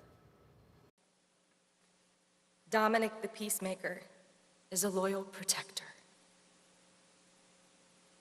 And I got a sister in that process too. Loyal, driven, service, and lastly, impact. If he did not impact me, I would not stand here. And it started at 16. I want to go back to think about any main street throughout the entire country, throughout the Buckeye State, throughout southeastern Michigan, and you look up there in the corner, I-75 this way, but maybe you've jumped off the interstate and you're driving through Bluffton today, and this is what you see. you see the community once again coming together, small town USA, trying to hold it together, trying to be supportive of what all of these people have gone through. And Ariel even touched on the fact that don't let tragedy get us to our next Chad, right? These people, these townspeople who have not seen each other for some time. But this is a telltale sign right here Yeah, of I mean, the support and the community. Look at the people. You see a mom with a stroller, and you see some people standing outside of the coin laundry who have stepped out, and then you see the firefighters there and people down outside of a business at the end of the way. I think back to the procession for Brandon Stalker, and it went up Monroe Street, Christ the King School right there at Monroe and Harvest. And all the kids that they broke out of class that day because the administrators, the teachers, they felt it was important for this moment, not only as a lesson, reading, writing, arithmetic. No, they wanted them out there to see life play out and you know, understand death. And I also want to point out that while this is a police funeral and there's a lot of tradition with this, you know, there's a family at the center of this. And we are respecting their privacy today as they lay their father, their son, their brother, their husband to rest. Their coworker. Their coworker, yes, Amanda Miller, and all of his fellow police officers. But also, this is a time where we see the police department forever begin to wrap their arms around this family, kind of becoming one. And I've kept in touch with Cosette Stalker, who is Brandon Stalker's mother. She continues to reach out to police officers when they are on duty, making sure they're okay, making sure they're safe, and they also reach out to her every week to make sure that she's doing well. So this is a bond that is going to continue for life. Tony Dia, he told us, we reached out to him immediately after this happened, and he said in very short words, he said, this never gets easier. You know, talking as far as the family, the friends, the coworkers, even the students who were touched by his life. And unfortunately, we've seen this play out time and time again where counselors are available for school students when they go through something rough. And this was another one of those moments, especially for those officers. Ariel talked about, you see all of their names on the website, their email addresses, and what they're going through today because, and we've touched on this as well, the survivor guilt that exists. That's and true. they think, why, you know, why me? Why him? And let's talk about that bond a little bit more and revisit Amanda Miller's speech where she talks about the family and the brother and sisterhood that is within the police community. He later served as a firefighter, as you have heard, and once again, served it well. Dominic the Peacemaker was an outstanding firefighter and first responder. He was, no surprise, 110% with his work as a deputy reserve.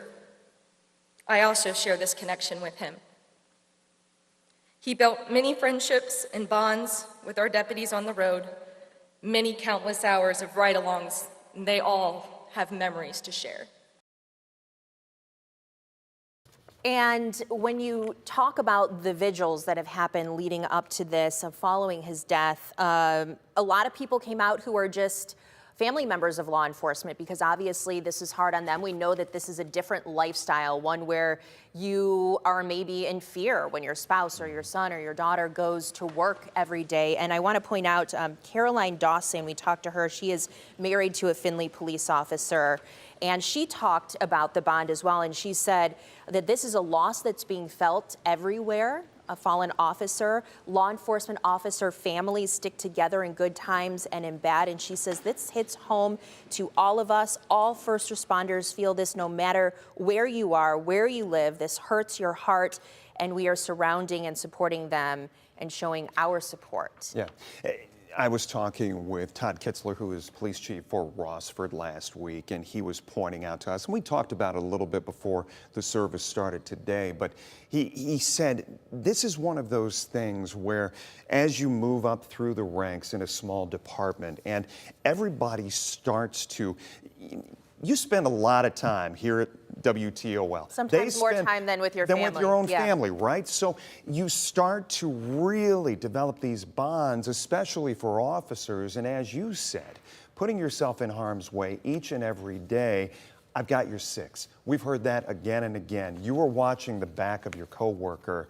And that doesn't mean while you're out on patrol. That means in the station, right? When you're out at lunch, when you're sharing time together, even when your families gather together. So this is a bond that, and I've said it as we've covered this, I will never understand as far as that calling that they have. But it is so important to understand the fact that in a small community like this, they are there for the community, they are there for each other.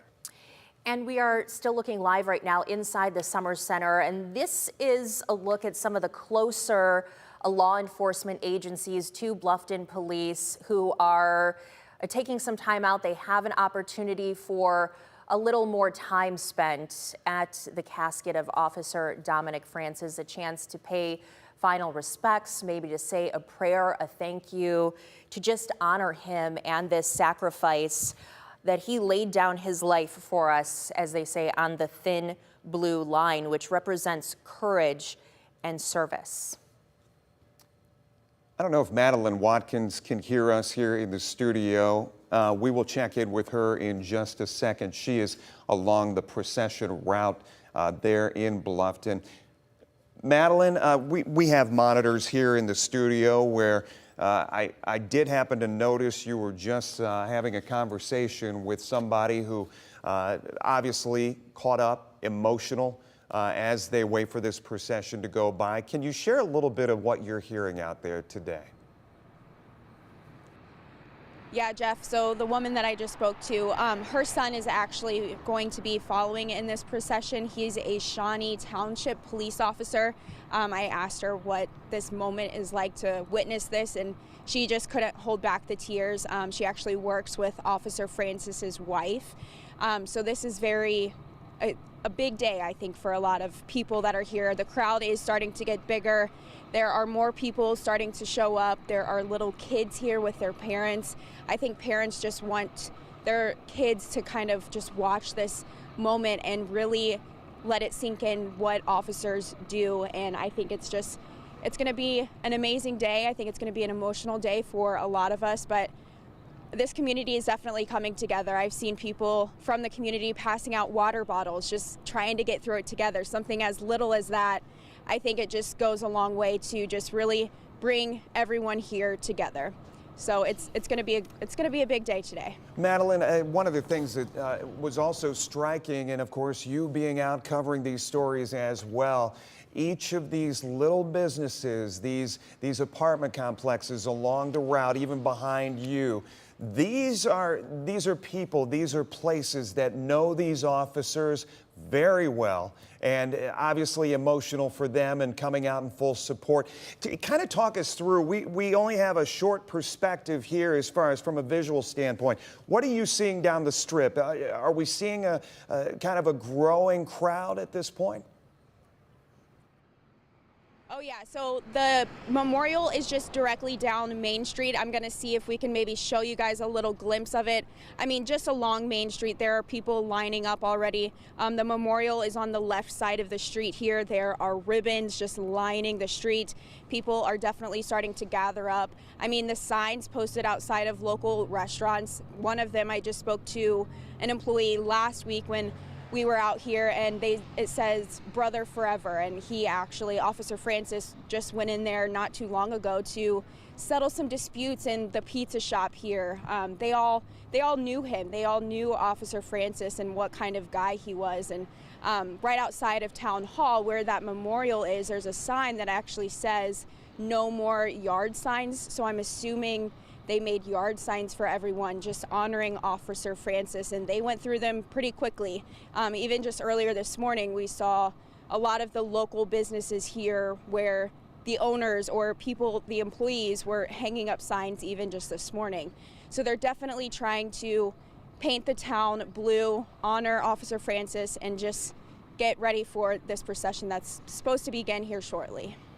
Madeleine, thanks so much. And we want to talk more about the service right now. Amanda Fay watched that along with you and with us. And we've talked a lot, Amanda, about how small this police department is. And it certainly, your heart goes out to the police chief. As we've experienced here in Toledo, I know Chief George Krall really took it personally and difficult when we lost those two Toledo police officers who served under him, and you really saw that emotion come out with the Bluffton Police Chief Ryan Burkholder today. Yeah, absolutely. And Melissa, this actually goes back to last week, shortly after Officer Francis was killed. That very first news conference, I remember the chief speaking, and he had a very difficult time getting through what he wanted to say. He was very emotional, and that continued yet today. You know, just talking about this small, close-knit police department, only made up of a little more than a dozen officers, and some of them not even full-time. So this really hits hard for them.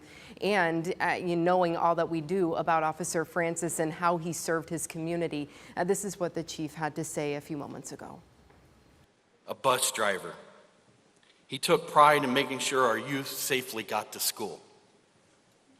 And I'm pretty sure there were times he went with little sleep.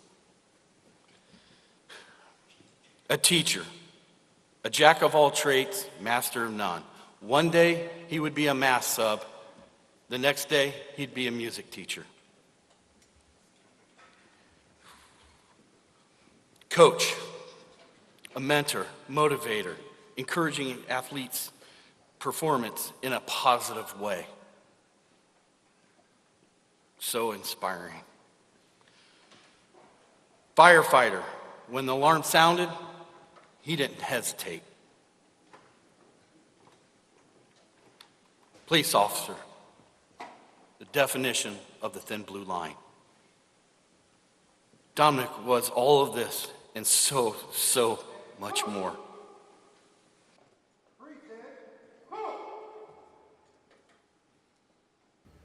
Yeah, obviously emotional there for the chief. And we're taking a look here at the final salute.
Detail, attention.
And as a person, as a law enforcement officer who lost his life in the line of duty, Officer Francis is being awarded full military-style honors, a 21-gun salute. You may see that, taps and amazing grace as the American flag will be presented to his family. There's also a big history with bagpipes within the police and fire tradition. They were used as a symbol in war when you march in and out to honor the fallen, and it's really become used heavily at police and fire funerals since 9/11. We see once again just those who are involved. We've got Macomb and Portage playing a part, Pleasant Township as well playing a part in not your ceremonial hearse that is taking him away. We've got an ambulance signifying his commitment as an EMT, as a firefighter, as a paramedic. And I think that's a great tribute that we're seeing play out here today. I thought the same thing. There have been a lot of nods to all of the roles he played within this very small community. And as I mentioned, that flag draping his casket will be presented to his family. And so this police funeral, the highest level of respect and honor being presented to Officer Dominic Francis today.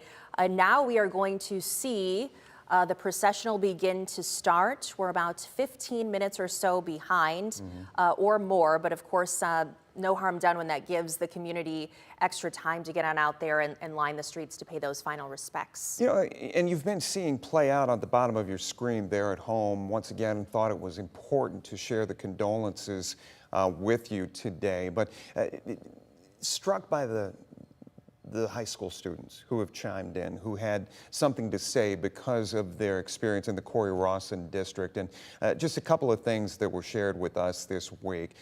One student, sophomore Keegan Putoff, said, "He never let you stop, and that was in the best way possible. He was just always pushing you just because he wanted you to be the best," which echoes exactly what some of his fellow officers were saying about him. And we're seeing people even younger than that who are out to honor Officer Francis today. This little guy here in the Jeep with the thin blue line flag, enjoying some snacks as he gets ready to pay tribute. This is outside the cemetery, I understand, Melissa, and I was remarking when we saw this video come in what he was handing out.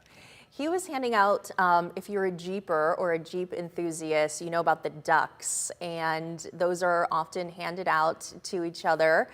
People collect them, people who drive Jeeps, and so he was handing some of those out, and maybe they were little police ducks or something like that, but obviously his parents or the people who brought him out today have a deep level of respect for the police department and for police. And just so you know at home, he doesn't have control of the pedals. I saw Dad with a remote control who is handling everything on that Jeep that he is in.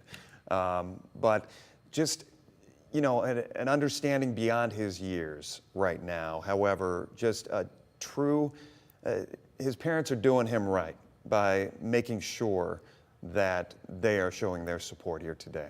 Yeah, and it really tugs at your heartstrings to see such a little one out there among those paying respects. And I know Madeleine Watkins mentioned the children out there, and we saw that with Brandon Stalker's funeral, as you mentioned, down Monroe Street in front of Christ the King. The teacher had the students out there as a teaching moment. Yeah, the principal thought it was so important, especially out in front, that sits on a busy thoroughfare right there, split between Sylvania and Monroe Street. I don't know if it struck you as interesting. The pastor, in all of his words that he used, he pulled something from Corinthians, which is used time and time again. I believe it was read at my wedding. My wife's going to be upset that I don't remember exactly, but love is patient, love is kind, it does not envy, it does not boast. But he wanted to use that passage to kind of put across the fact that the love, the outpouring of support, the show of emotion that could be shared at a time like this, as well as a time, maybe the happiest time in your life. Well, I think that's a passage too. When you hear it at weddings or things like this, it's another one that makes you re-examine how you're living. And I think that he used this funeral service as a teaching moment to all those people who were in the audience and watching from home. And we do have a little bit from the pastor on love. Love never fails. So I want to invite you to be a person who shares in that vision that Dom carried out, that Officer Dominic Francis carried out, to be a person of love above everything else. I want to invite you into that. I want to invite you into experiencing God's love. I want you to know that there are people that want to walk with you, that want to care for you, people in this room that want to be there and to love you as you learn to be a person of love, as you discover what God's love is and what it looks like. Once again, touching on that emotion and support out there for Officer Francis today.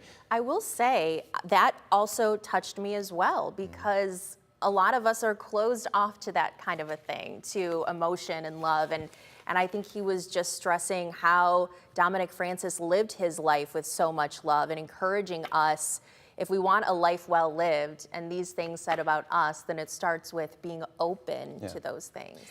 We have, time and time again, we've gotten emails here at WTOL 11, we've gotten shows of support on social media, and there are ways in which you can help.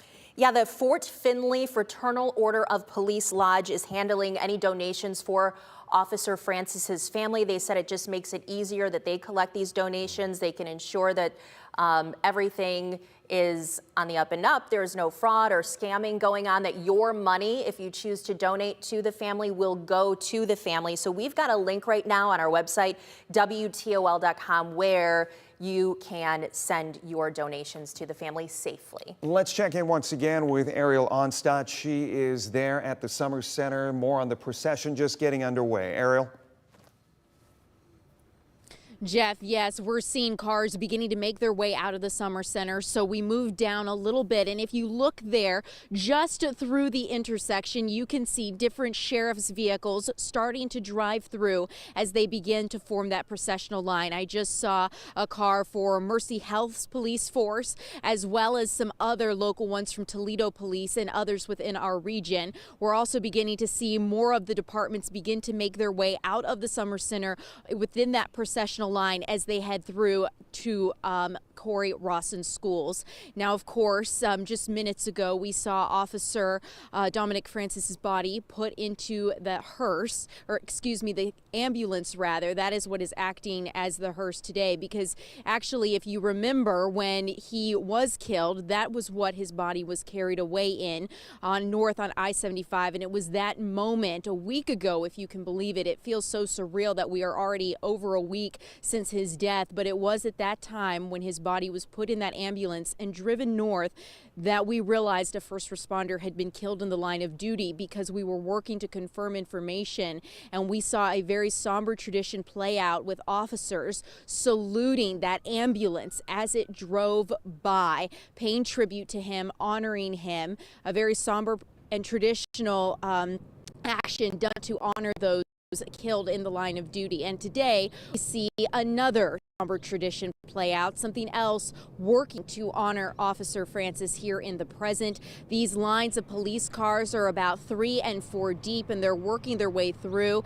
As you look your way here up the street, all of these fire units behind me are beginning to turn their engines on. Maybe you're hearing the hum. So if we begin to pan a little bit this way and work our way around, you can see different emergency responder vehicles lining the street here, and then they work their way throughout all the way up across the street. We have Union Township Fire Department, Mount Corey. We of course have the Hancock County Southern Joint Fire District.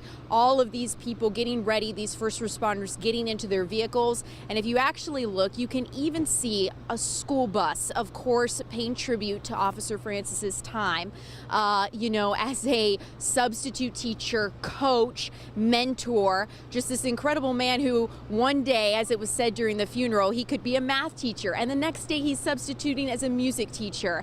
His motto, "I live to serve, put me in where you will use me." And now all of these people are saying, put me in where you will use me. Let us give Officer Francis our best. You can see just people, neighbors going to form that line there along the sidewalk waiting for these first responders to begin to move out. I'm seeing, it looks like where this is going to happen is we have to watch these police cars drive out here through the intersection first, and as they work their way around, then the rest of these cars will follow. So Jeff, Melissa, I'm going to go ahead and send it back over to you, but we are watching all of these cars beginning to make their way out through the town of Bluffton right now. I noticed that school bus, and that is getting me for some reason emotional. Why so? Just that there's so much thought put into this, all of what he was involved in, and everyone wanting to pay their respects. The other thing, when we saw that school bus, Ariel, and I immediately went to the Corey Rawson website, and sure enough, I mean, they didn't hold school today. There's no way they're holding school today.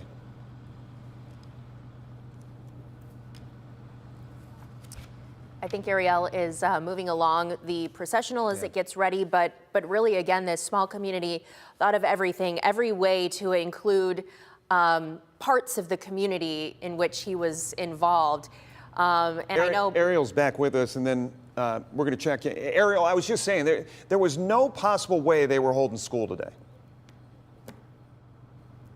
Oh, Jeff, absolutely not. You know, it's hard to hear you. I apologize. The roar of these fire engines is incredibly loud as everyone gets ready to go. This entire community is turning out today. There is no other focus in this village, in this region, than to honor this man who left such an incredible impact and meant everything to this community. You know, of course, every porch has a blue light. When I drove in this morning in the darkness, they were shining brightly. If they don't have a light, they at least have a sign in their yard. I can see at least two honoring Officer Francis. Right now we have the University of Findlay. They drove a bus down of students, other faculty members. I saw this when we were waiting outside of the Summer Center. Actually, I saw this bus pull up and them getting ready to come in. So it's not even just the village of Bluffton. This is really all of Hancock County, of course, parts of Allen County as well, coming out to pay tribute because this man touched so many lives. You can see this Oilers van is getting ready to join in this processional. And you know, Melissa was talking about how the school bus was such an emotional thing for her to see, and I have to say I felt very similarly because it just goes to show how many lives this man touched, and it puts me back in the seat of rethinking the own legacy my own legacy, things I want to do in my own life, right? I think we all have that thought around funerals about the kind of impact we want to leave in the world. And I know watching people's faces here, hearing the conversations they're having, they're thinking those same things too. It really is. And again, just to see life is so busy, but he spent it so well, just touching so many lives, and to think of all those kids that he was able to impact. Certainly becoming a substitute teacher during the pandemic, where we've seen such a need again, filling that need, giving and giving and giving. Coach, he just goes down the line, and he probably had tunnel vision with a lot of it, thinking, this is just what I do, right? Everybody else Yeah, we're all celebrating, and he's like, yeah, this is just me. Why isn't everybody doing this? Right?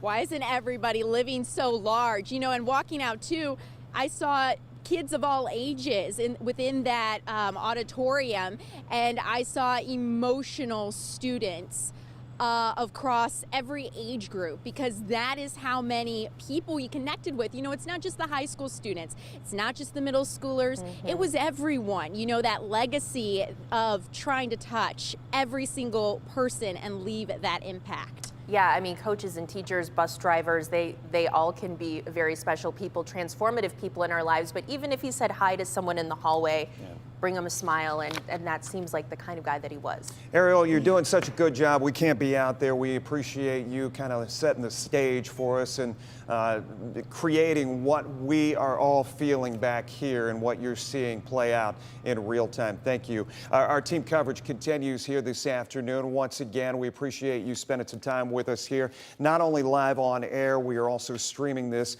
online at WTOL.com. We are just heading into the 1 o'clock hour right now, and the processional has just begun. Our Madeleine Watkins continues our team coverage right now on Main Street in Bluffton, where that processional is expected to start coming your way in just a couple minutes. Madeleine? Yeah, Mel, so this is right where this procession is going to go down on Main Street. I will say we just saw several law enforcement cars, several sheriff's office cars, police officers. They just left through this area, so I think they are getting ready. We're not very far from where the service was held and where Officer Francis will be leaving from. We're only a few minutes away, so I think we will be seeing that here shortly. And more people just keep gathering down here on Main Street. I mean, the sun is out, the rain has stopped, and I think more people are they want to experience this. As we've been saying all afternoon, I mean, kids of all ages.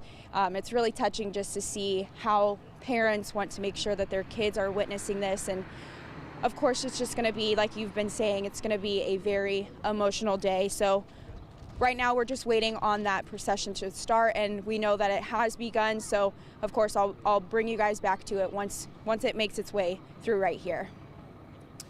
We're looking at live pictures right here set up along the cemetery, not too far from the cemetery. This is the first procession as it makes its way out. Yeah, we're told this does not include the officers' procession. This is a group of law enforcement that is gathering outside the cemetery to pay their respects. And that's one of the things that really stood out to me as well, is you have the state's top law enforcement official, which is Attorney General Dave Yost, coming, saying such really personal and heartfelt things about this officer as well. He said he was able to present him with a Top Cop Award back in 2019 and spend some time with him and get to know him. And he said that Officer Francis impacted him back on that day. But also to see, it just strikes me, unfortunately, we've spoken over, I guess, several funerals now, how far and wide officers and firefighters come to make sure that they pay their respects. It is a given that they do this. Mm-hmm. And we've sent Toledo police officers down there as well. We saw the Wood County Sheriff, Mark Vasilishin, but this is just something that they do, is show that support. Right. There is no question whether or not they are there paying tribute, if they can be there, obviously, and if they can't, as far as the top law officer in your community, they are making sure they are well represented down there today to show their support. The Attorney General, in fact, sent out, we saw the tweet that he sent out, he took a photo and had that moment that he was able to share with Officer Francis just a few years back, but realized, how important it was to be present.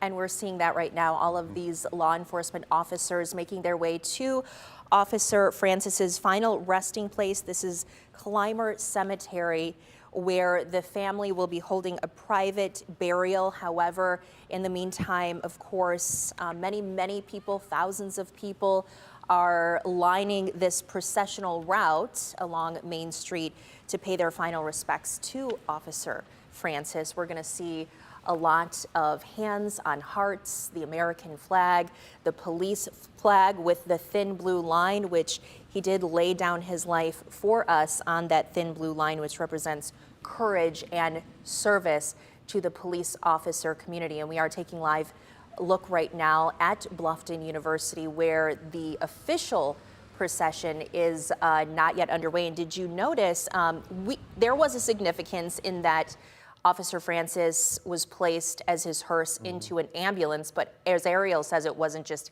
any ambulance. Yeah. Talk a little bit, let's go to Cosette Stalker for a second and talk a little bit about how all the support, how all those people being there for her that day, how that impacted her. Well, she was in one of these vehicles similar to the ones that we're seeing taking off here, following her son's body.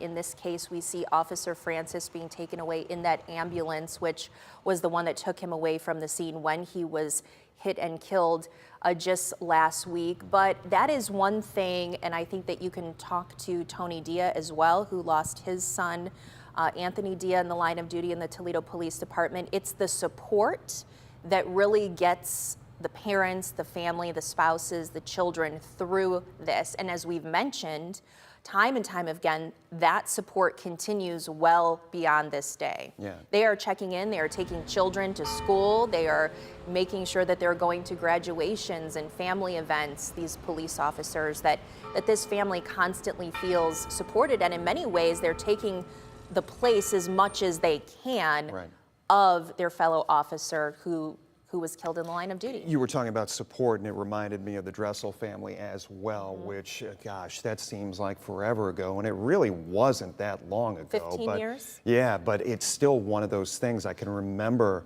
her saying time and time again, the people showing up at her door, bringing dinner, bringing whatever it may be, just to get that, to be that cushion, right?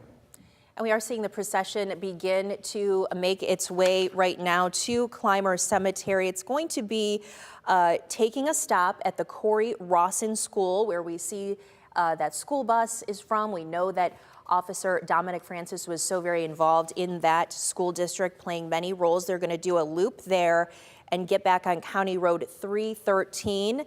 They're going to end up in the village of Mount Corey, so another stop there to say goodbye, and then on to Clymer Cemetery for the private burial, and we do have team coverage there at the cemetery as well. Our team coverage continues here this afternoon for you, just eclipsing the 1 o'clock hour. Let's check in with Michael Samlin. He is at the cemetery. Michael, kind of set the scene for us out there. Yeah, absolutely, Jeff. Like you said, I'm here at Clymer Cemetery, and I'm seeing an outpouring of support from officers all across the state of Ohio. I've seen officers from cities as big as Dayton all the way down to little towns like Bessemer. But I'm going to just kind of step aside a second and let you guys really soak in the picture here. We're seeing all these different vehicles begin to pull into the cemetery as to prepare for the officers to make their final salute as they lay Officer Francis to rest. And I think that Bluffton's Police Chief Eric Burkholder said it best when he described Officer Francis as someone that always had your six. He described him as incredibly loyal. We're seeing that support begin to come back tenfold as we see all these officers come in and show their own support for the fallen officer who made the ultimate sacrifice last week. The bells were just ringing a little bit ago. I'm not sure if you guys heard that as the church is being to announce that the burial will soon begin. This is, of course, the first procession. There's also going to be another procession for family and friends in just a little bit. But right now, I'm going to throw it back to you guys as we continue to watch these officers pour in and show their support for the fallen officer, Dominic Francis. You know what strikes me? I was just looking through social media, a tweet that went out, and I can't share it with you there at home. I can just tell you something that Ariel was touching on, but it's not only community members, but it's members of law enforcement who have met up, and they are sharing the fact that they are there supporting their brothers and their sisters in blue today. But it's just, once again, they are there knowing this is a moment that they have to be present, right? That's right, and that support is just unspoken. There is the school bus following the ambulance carrying the body of Officer Dominic Francis.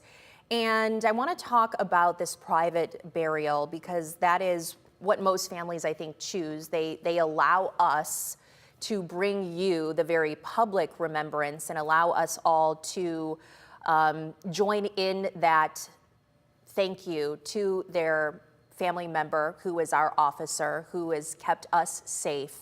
But at the cemetery, they are going to make it private, and that's going to be their private goodbye. He has a wife named Ricky, a son, Blake, and a daughter, Taylor, parents and other extended family members who are just going to be gathering to say a quiet goodbye. And you talked about Cosette Stalker, who lost Officer Brandon Stalker.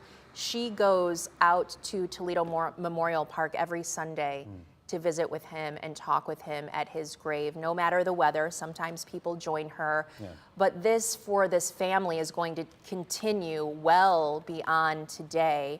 And that's kind of where some of the harder parts of this come in, is when all of these vehicles go away, when we go back to our regular coverage, when these officers go back to their regular jobs, they have this gaping hole. But for this moment, especially down that main street and what we are seeing play out not only here but there outside the cemetery, there is this moment of reverence and calm and respect.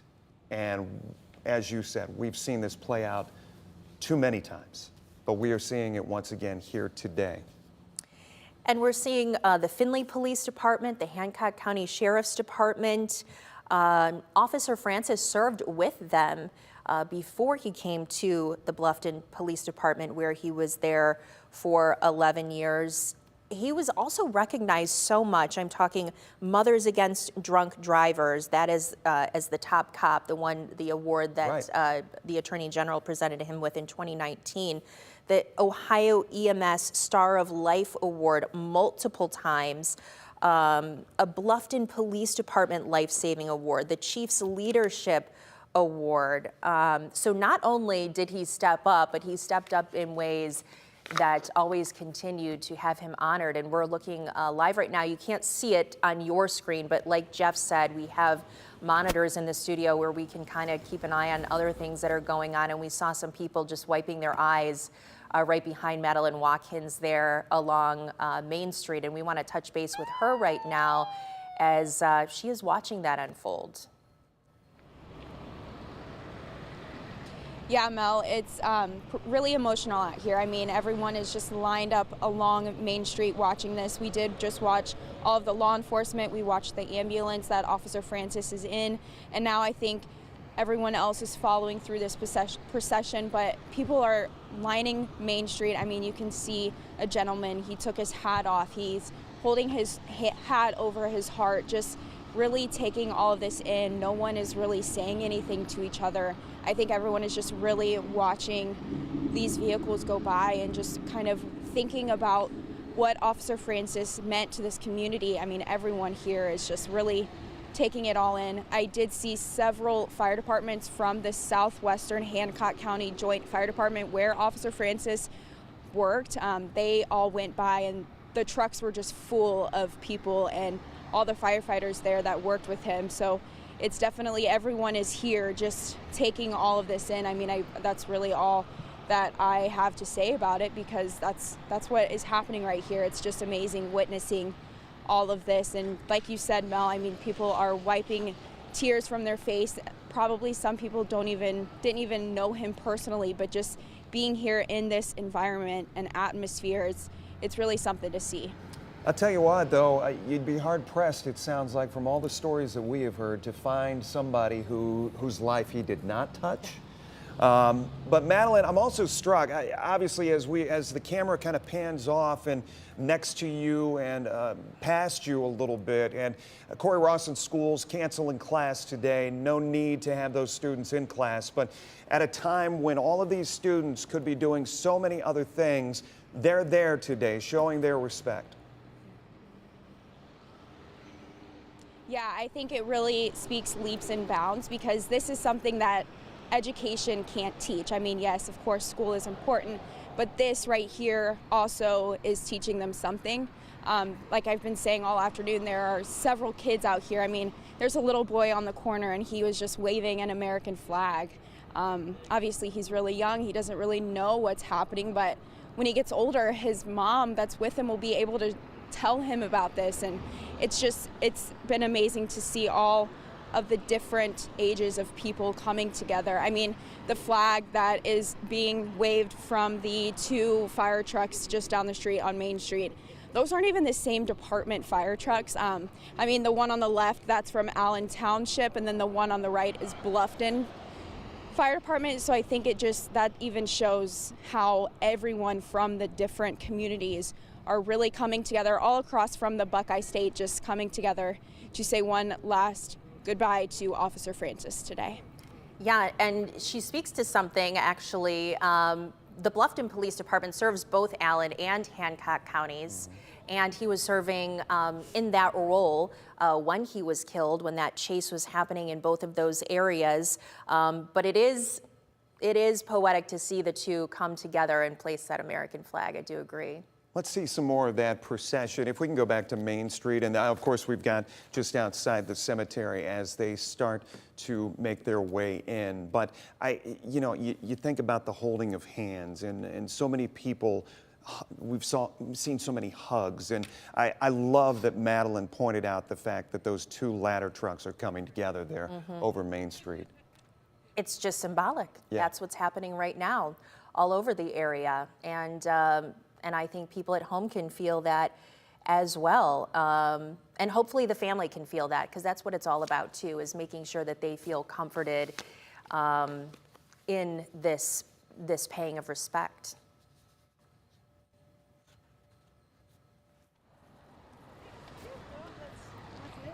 And one of those pieces of comfort came from one of Officer Francis's very good friends. They've known each other since they were 16 years old. What a close relationship he shared with Amanda Miller. Let's hear more from the words of comfort and support, and also the tribute that they paid earlier today. I first met Dominic when I was 16, and I joined the Hancock County Sheriff's Office Explorer Post. We rather quickly hit it off as friends and instant colleagues. Little did I know that I would be standing here today, because the dreams I had and that he shared at 16, this was not one of them.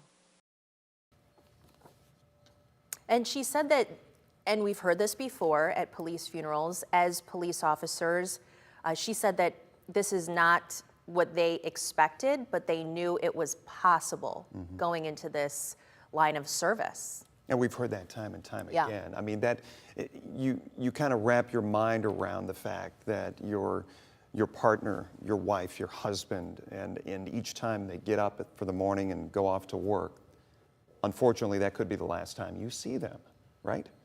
And it's one of those things, the realities that they live with day in and day out. But we've said it once, we've said it 1,000 times, it is a calling, and we've been told that again and again, that they have been called to this service. And my goodness, this young man, he was called to many services. Yeah, and the police chief, Ryan Burkholder, who was very emotional talking about Dominic Francis, said he loved his job.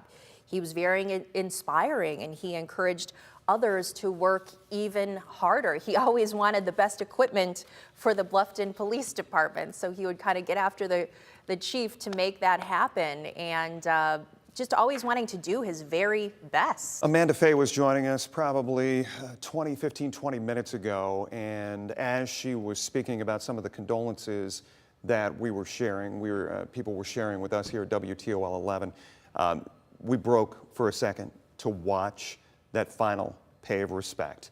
And that small force, all 14 officers, 9 full-time officers who stood over the casket. You talked about the tribute and the playing of the bagpipes and how that has become something that is tradition.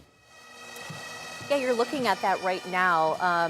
When an officer or a firefighter dies in the line of service, they are bestowed full military honors, starting with a casket watch. This goes on for several days. We saw the governor also order the flags at half-staff until sundown on the day of the funeral, so that will be today.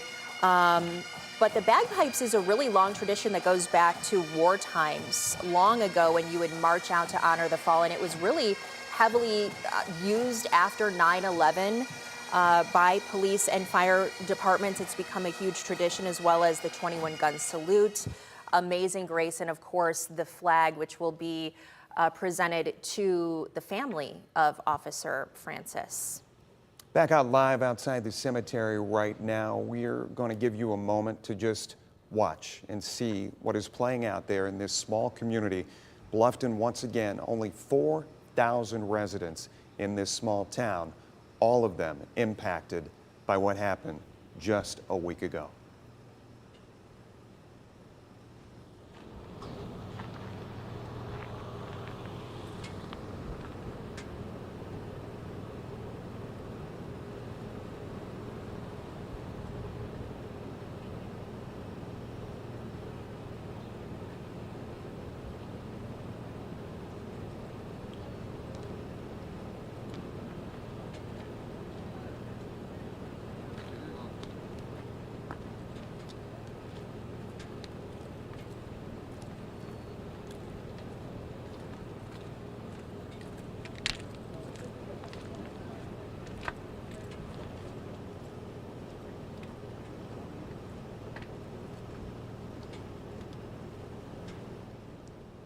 Pastor Eric Ferguson, he gave a closing prayer just a little bit ago. I pray that you would lead us to be courageous people who love sacrificially, whether that means just dying to our own desires or our own selfish ways, or whether that means laying down our lives because we want to be people that are defined by love. So God, help us to be people that live that. God, I pray that this room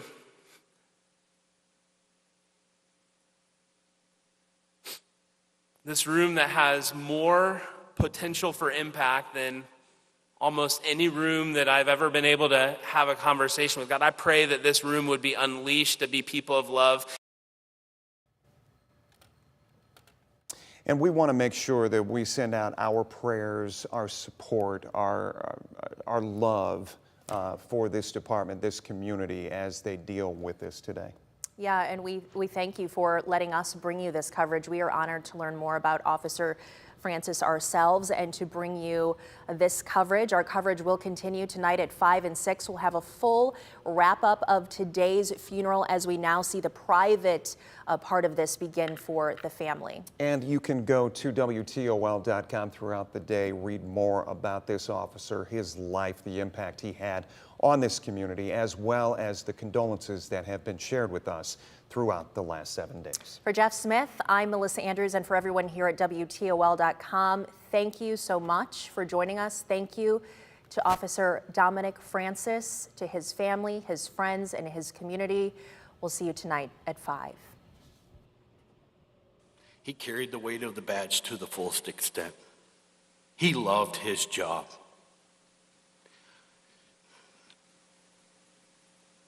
He was driven, he was full of energy, and yes, as you've already heard, full of service. From that very beginning as a young man. That's incredible.